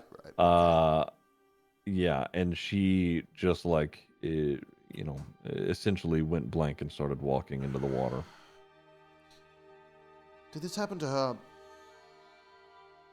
Where exactly did you notice the change in her demeanor? Was it on the way down? Was it on the beach? Where did you notice something was off? It was about when we got to the beach, yeah. Okay.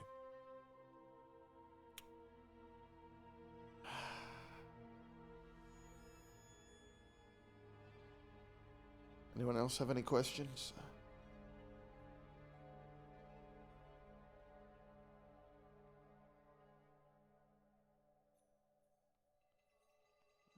Well, suppose, thank you for your time. We are looking into things, and we hope that we can work out what is going on. We can save her from whatever this fate is. Okay. He nods and he's, well, I appreciate it. Try not to. You guys aren't having like any notions of going for a swim, are you? Absolutely not. All right. Well, best of luck then.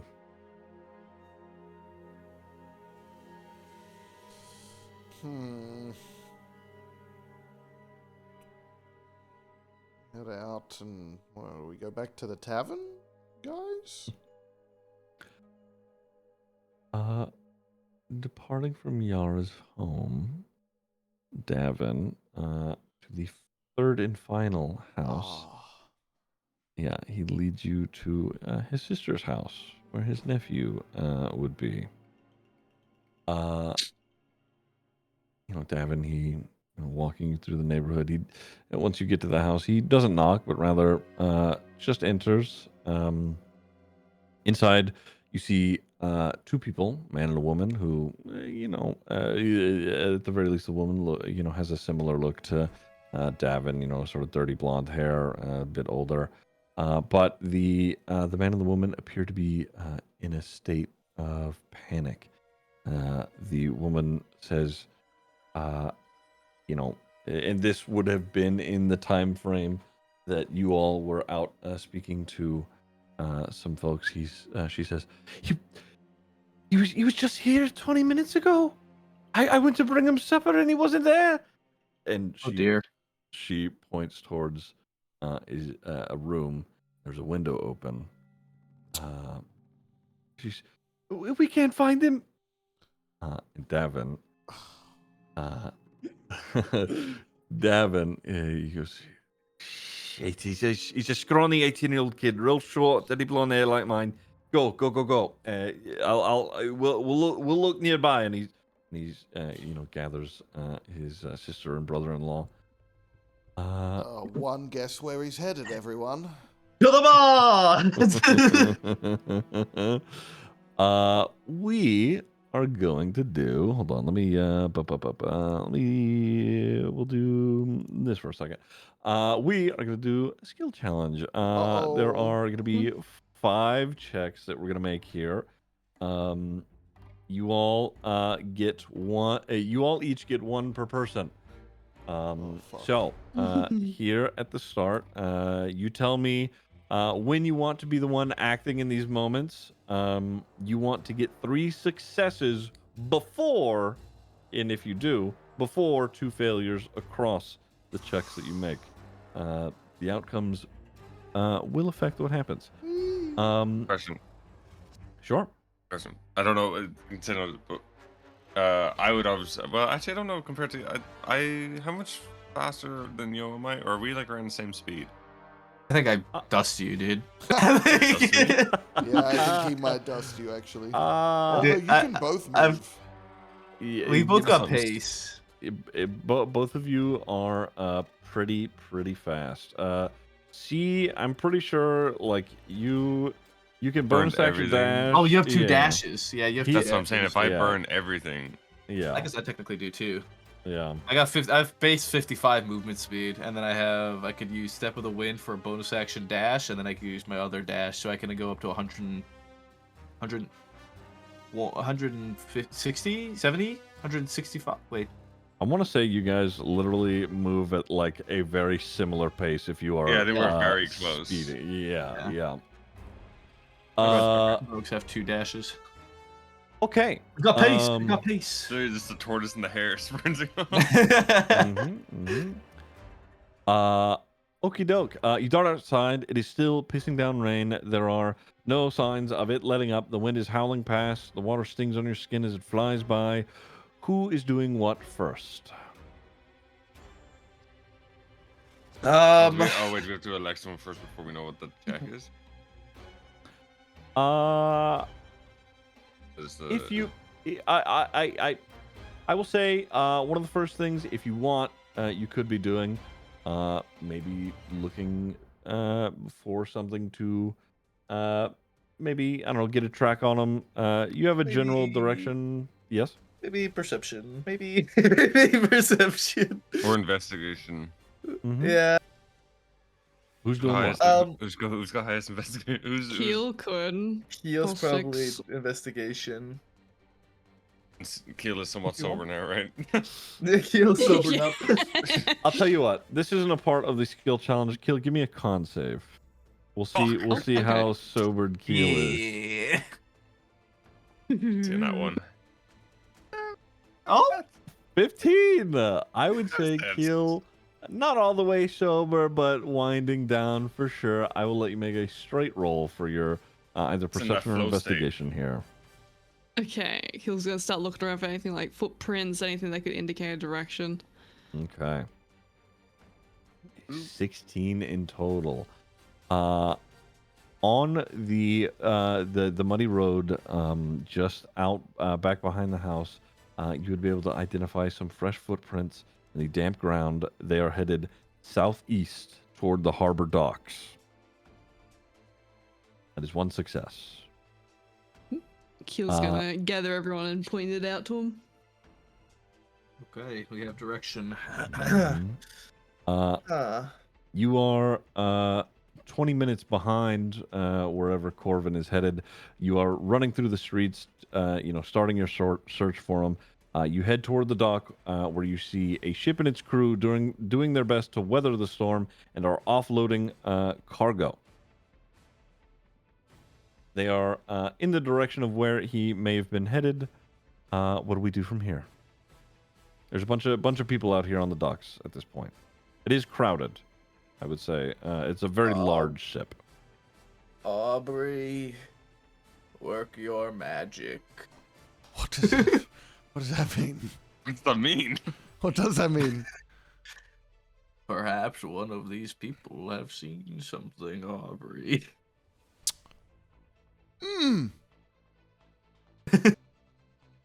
Yes, I'll run through and I'll try to approach someone else and I'll go through the crowd and I'll be like, "Excuse me, have you seen a young man running through here?"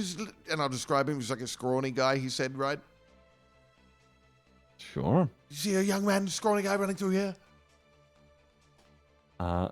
Give me persuasion, Aubrey. I'm gonna use a luck on that. Thank God, he's a lucky sonbitch. Goodness, Dad. I can't click the button properly, so I'm just gonna remember that I used it. Keep trying. Oh my God, it's not much better. Well, thankfully the DC was a 10, right, Jiggy? That's the thing.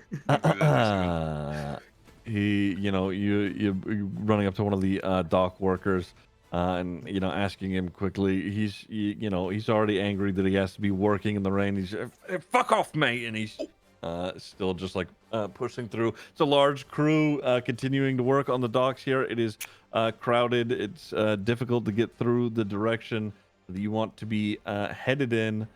Yeah. I look at your You need to Congo close- and I shrug. You need to close the distance, and there is people to get through. Who's doing what? I think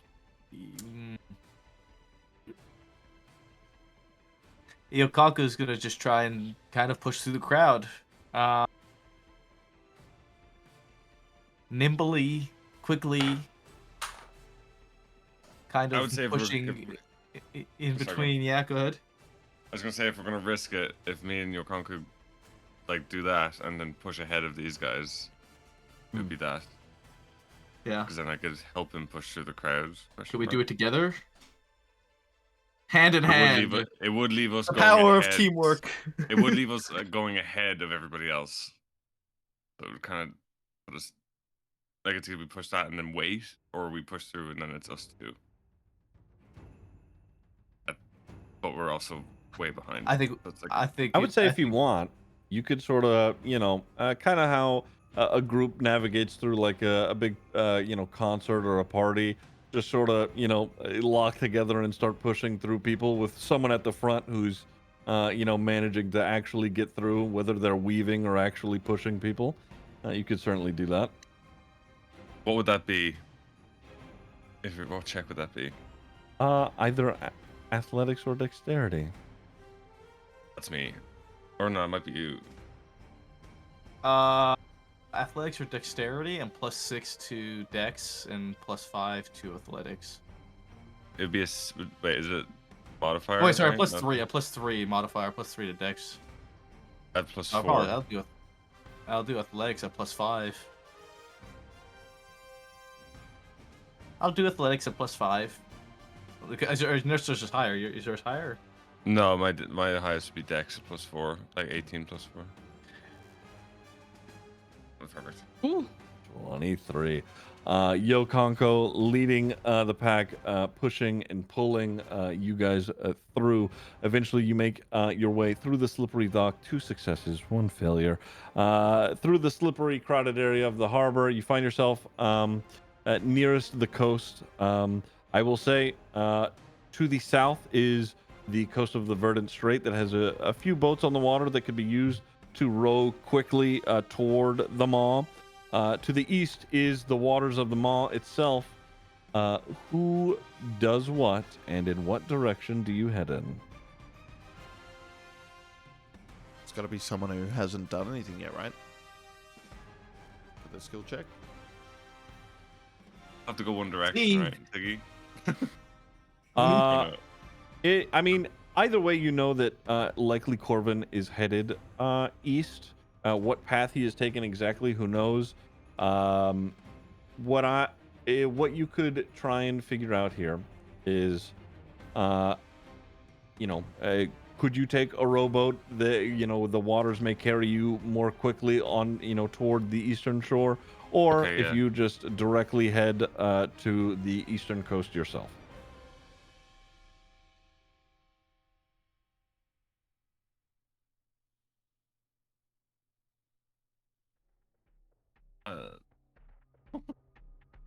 I think Eastern Coast.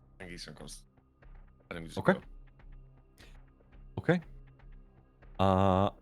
In which case, Eastern Coast, we're trying to find Corvin. We'll say either in this moment as we're, heading and running in that direction, perception or a survival check for you. See if you'd like. Where's my survival? Very bottom. Oh, it's a +1. Okay. Hmm. It's gotta be perception. Oh. I'm not kidding. The exact DC that I set for this was a 12. Oh, my god. shit. You see Corvin on the eastern headland path in the fading light. You see him at the edge of one of the eastern docks. He is just stepping off of the dock. He's in the process of getting himself situated into a boat. You do manage to make it there in time. I would say that he is. He does not seem violent, but he also does not seem fully present either. Let me pull something up really quick. Hold on. Where's he at? There we go. Okay. Move that. Hold on. Where is he? Nope. Here we go. Yeah. You can see him. He's he's a scrawny kid. But yeah, he is getting himself situated in this boat. He's in the process of untying himself. You are on the dock. What do we do? At this point, since there's, I was expecting to have everybody here, but there's only 4 of you. I will let you elect the next person to do the next and final thing. I mean, we need I'm to. gonna plan it between, but We gotta stop him, right? We gotta try and grab him potentially. I'm instead thinking of only 4 Aubrey. of us, Can I say Just for. I say we Can- pick a number and we just roll a d4. when you say nominate people, do you mean like people who aren't here but technically their characters are here? No, I would say out of Oh, the 4 of you. okay. Out of the Out four of the of 4 us. of you. I see, Yeah. I think we rolled it. I think we rolled a d4, and just whoever it is has to do it. Okay, I like that. Okay. I'll take number Aubrey. 2. Do 3. 1. Take- Okay, never mind. I'll take. I guess I'm 4. I'll take 4. I'll do 1. Who's rolling? Do you want to roll it or do? I'll roll it. That is number 4. Ah, shit. Okay. What do you want to do, yo? So he's getting on a boat. What kind of boat is he getting onto? A rowboat? Yeah, it's a rowboat. Okay. Has he already untied the boat from the? I would say at this point, yeah, Dock? the boat is untied. He's grabbing oars. Okay, where is the rope for the boat? Is it on the boat or is it like still on the dock? On the boat. It's on the boat. Okay. Could I use acrobatics and run down the dock, jump onto the boat, grab the rope, back onto the dock, and tie the boat back up? Give me acrobatics. This is my highest stat, guys. The +6. So we need a 6 or higher, hopefully, maybe. Assuming the 12 goes across the board. Looks at the Here we go. That's a 7. Where did I put this? Okay. You run, jump into the boat, attempting to grab the rope itself, but landing in the boat, it rocks a bit. You take a small slip into the water, and he pushes off the dock. Fuck. Dude. How far is the boat from where Keel is? From where Keel is, I would say around anywhere in between 10 to 15 feet. Okay. And Yo's in the water right now? Correct. Rolled so poorly. I can have Keel jump in now, yeah? Just jump in the water. There is another rowboat here. If you Oh, she wanted was to going chase to- after him. Run and just whatever is left of her feathers is going to appear and she's going to Misty Step onto that boat. Oh my god. Wait, his boat or the spare boat? Okay. Which one? His boat or the spare boat? On his boat. Okay, Okay. I'm rushing into the other boat to follow her. Fuck. Yeah, I'm going with Aubrey. I'm going with Aubrey. Okay. Misty stepping into the boat, Oh my Keel. He continues to row forward in the direction of the mall. Okay. I would say he gets a good couple of rows in, and you can start to feel the boat gently be pulled in a certain direction. We're so, Oh fuck. oh, we're so fucked. Okay, Keel is going to use a one working wing and use a wind caller, which creates a gust of wind that's going to go in the opposite way of which he's rowing to try and get the boat pushed back at least a bit. We can catch up. Oh my god, that's huge. Okay. Yeah, I guess I see. That's fun. I like that. That's pretty great. neat. Yeah. Wind caller. What does that do? It just pushes. It just creates a gust of wind. Yeah, you cast gust so of wind. if I see. So she's trying to go in the opposite direction of what he's rowing to try and get at least slowing down, or to try Or and push it stopping. back enough to I see. Okay. Hold on. Let me do a thing. Successfully, the boat is pushed 15 feet backwards, away from the direction of it being pulled even further into the current. How close are My- me and Aubrey to it now? I was gonna say my second vessel here. Give me a second. Aubrey or C, who's rowing? Is it big enough that both of us row, or if not, it's just him because Yeah. he's stronger? I'll row if it's just one. All right, give me athletics, Aubrey. Athletics. Is that good? Oh, that is good. That is good. That is good. Oh, it is good. Okay, Yeah, never yeah, mind. yeah. 17. Very That's nice. Aubrey, I would say you managed to quickly, very swiftly, are rowing that boat over in that direction. I would say you get fairly close, almost up alongside it. Before we do anything else, Yo, you are in the water. What are you doing? That's a good fucking question, because I'm sitting here thinking, I don't particularly want to stay in the water. They're on the boats already. But what could I do to help? Oh, it has to be within 3 feet, doesn't it? Swim speed is the same. Is the swim speed the same as like movement speed?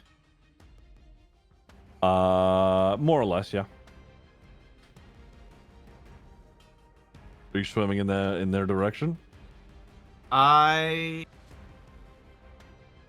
Shit, man. This is risky, but I am going to try and swim to Keel's boat with the guy on it. Okay. And if need be, I'm not sure how far away from the dock are they roughly, would you say? How far away from the dock? I would say they're about. How far he got out? A couple of rows. We'll say that they're like 10 feet or so away from the dock. Oh, so they're fucking close. Relatively, yeah. I would say They're the still dock, pretty close. the dock itself goes out into the water a good little ways. But yeah, they're relatively close to the dock. Okay. I'm going to go for the boat and try and climb onto Keel and this guy's boat, the nephew's boat. Give me, Yo, athletics. I want to clarify, at this point, we are no longer in the skill challenge, but rather we are in a recovery situation. Okay. So it's something very different here. Oh, almost in that 20. 19, Yo, you grew up around the water. Storm or not, you're able to maintain yourself, swim over, and get yourself up and in the boat should you choose. That being said, Aubrey, see you get your boat pulled alongside Corvin's here, who is still attempting to row forward regardless of the interference. See, what do you want to do? Fuck. Or like alongside him. Mm-hmm. I mean,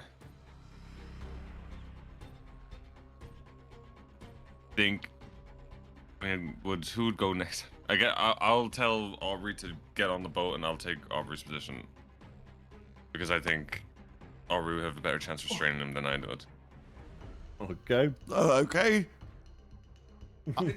I will try to get on to his boat. Oh no! Oh no! Everyone's piling on. He'll just on this boat. A dex saving throw, Aubrey. He's still trying to row. So we are moving boat on moving water. A saving throw, you say? Can I call out to Aubrey before he comes across? If you want. I have an idea, Aubrey. Okay. Don't jump. Okay, that's good. I like where this idea is going. What then? Okay. Just hang. What? We're close enough to grab their boat, right? I have an idea.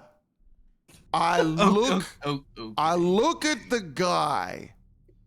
Uh-huh. And I'm gonna do. Okay, I can only do one leveled spell in a turn though. Fuck. Yeah, you haven't done any yet, so. I know, but if I want Technically, to, it's mine. I want to cast Hold Person on the guy. Great minds think alike, Mungo. Great minds think alike. I want to Is that cast what- hold person on him.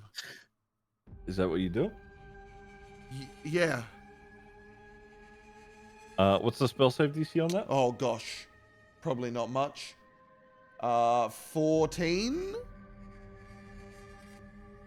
Wisdom. Please tell me he's an idiot. Please tell me he's an idiot. He fully stops moving. Oh. Oh god.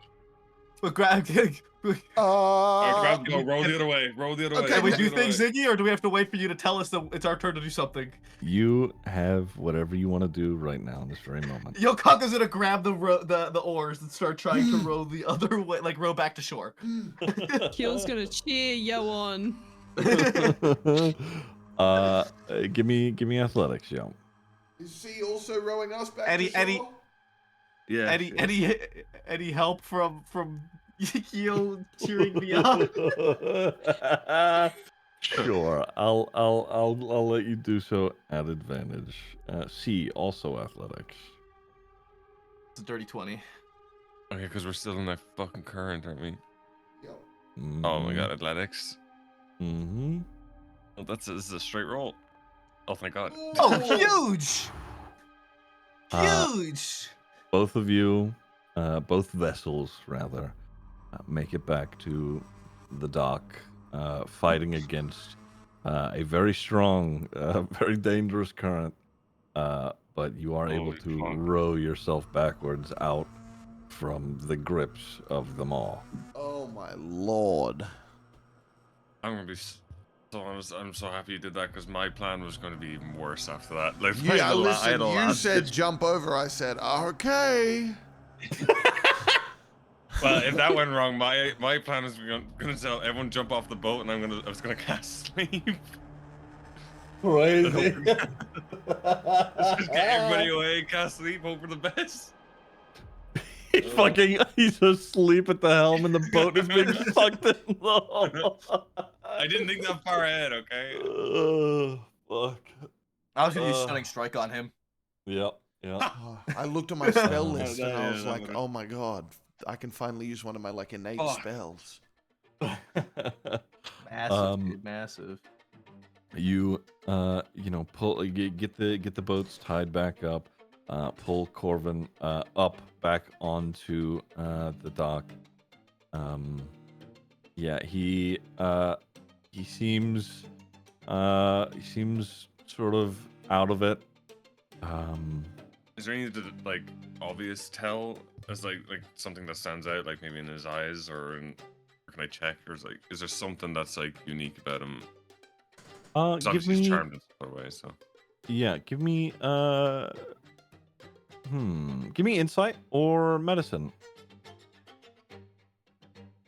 Holy fuck! I have +4 medicine. When did I get that? Sick, bro. Sick. Oh, He just seems he does seem he has like tired eyes. He does look exhausted. It's like he is afraid, but he's like it seems like he's so drained that he can't like get himself to come like to be like what he's actually feeling. Yeah, that's as much as I could say on a six. And he still has that over like that look to him. Yes. Even because he's being held. Mhm. Is that concentration? I would say you could end hold person whenever you wanted, but it lasts for a minute. I'll leave it till we get back to shore. When we're gonna be, once we're back on shore, I'll drop it. Yeah. Okay. Restrain him first. Yeah, as long as we've got him under control. I would say easily done so. He's a smaller, younger guy. He's an 18-year-old kid. Yeah, we don't need to tie scrawny. him up.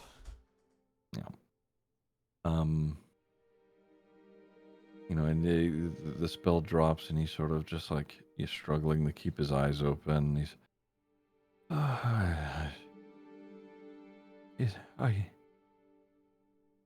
and he looks at the rest of you, and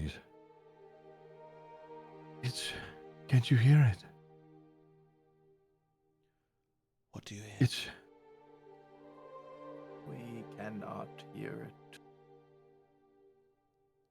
He's like struggling again. His eyes are like half closing. It's speaking to me. It's. What is it saying? My mom. She's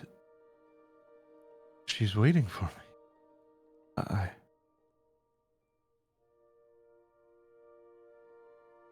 And he passes out. I would say, as you drag him, and he says this, passing out on shore. Davin, he comes running up, with his mom and his dad behind him, and Davin, he's, oh, thank the gods. I didn't think he'd. I mean, I didn't. Fuck.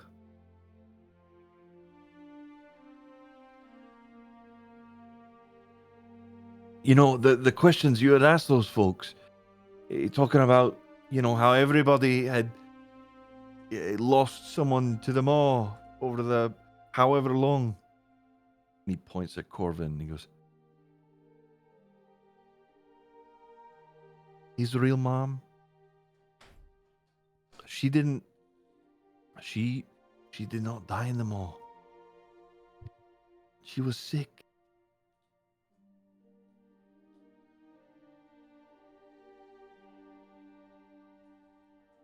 What? It's a long story. All right. Fuck, let's just get him home. And that's where we're in this week's session. What? Whee. Nice. What the hell is Okay. going on here, man? That was, yeah. You guys were. that was almost very bad there for a moment. That was Holy almost- shit, dude. Holy Yeah. shit. What was that? What DC did I need for that acrobatics check, Ziggy? Acrobatics. Where did I put it? For the But it rowing? was. Yeah. It was a 14. You got a 13. Oh my god, dude! I needed an 8. I rolled a 7. Oh my god. Yeah, That's so literally unfortunate. on the edge. I was like, oh, well, that's gonna do it. What did he roll on that hold person save too? I rolled a 3 Oh. on the hold person save. Yeah, Love that. so he, Wait. yeah, full What failed was that. what was the DC for the rowing bit, the last bit, like the very end? The last bit, those were DC 14 athletics. That could have been really bad. That Yeah. a straight 19 with no bonuses. Fuck, that could have been really bad. Yeah, there was potential for, Me and Aubrey would have been fucked. Yeah, that was you guys did great. You did great. We got I think it with the skill challenge, it was if you got 3 successes before you get 2 failures, you'd have made it there, and he wouldn't have been he wouldn't have been getting in the boat yet. He would have been like walking onto the pier itself, probably, or something. Right. Mm. But considering Aubrey didn't get a direct pass from the dock workers, and it's what was there was another thing. Yeah, he he went and hopped in that boat. Damn. Oh man, we saved That was him. close. Barely. Wait, so if we had went the other way and got in the boat, we would have seen, like, you know, you said, like, you can get a boat and then, like, go Mhm. around. We would have seen him probably in the boat. You know. So the current would have carried you down the coast. I would say that you would have seen him on the pier. Whether or not you arrived to grab him before that, Yeah. yeah. Who Yeah. knows? Oh, we got lucky on that one, ladies and gentlemen. We got lucky. Yeah, that was almost bad. Almost bad. I should have just jumped on the boat and stunning struck him there, dude. That should have been my play. It would instead have of been trying to really waste the really fucking- awkward for Delphine and Halgrim to come back and just all of us be gone. Everyone's Other than- drowned. We all just Yeah. fucking died, dude. We all got sucked into the maw. We're all dead. Oh, that would oof oof. They come back and we're all just like tired and just like looking out into the ocean, like what's going on? Yeah, that would have been that would have been God. difficult to explain. I wouldn't have been explaining shit. They'd be figuring it out. They'd be going through the same shit we just went through. Suddenly 4 new characters next session.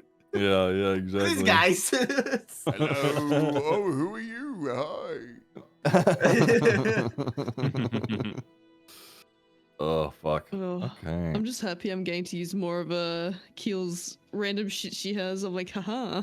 No, that was Mhm. huge. That fucking gust of wind shit. Oh, I've been eyeing that That up gust for a of wind hobby. is I'm like, great. perfect time. Yeah, hell yeah. Yeah, that did help slow things down quite significantly. Yeah. Okay. Thank you, Ziggy. Oh wow. Yeah, no problem. Thank you. GG's, guys. Appreciate That was it. awesome. Jeez. That was wonderful. I gotta. That's fine. I'll save that for next week. Okay. All right, guys. Well, thanks It's- for coming. All right. See you next week. Bye, guys. See ya. Bye, guys. Bye-bye. Bye. Ziggy. Mm-hmm. Oh, all right, Chad. I'm going to get some goddamn sleep. Good night, everyone. Peace out.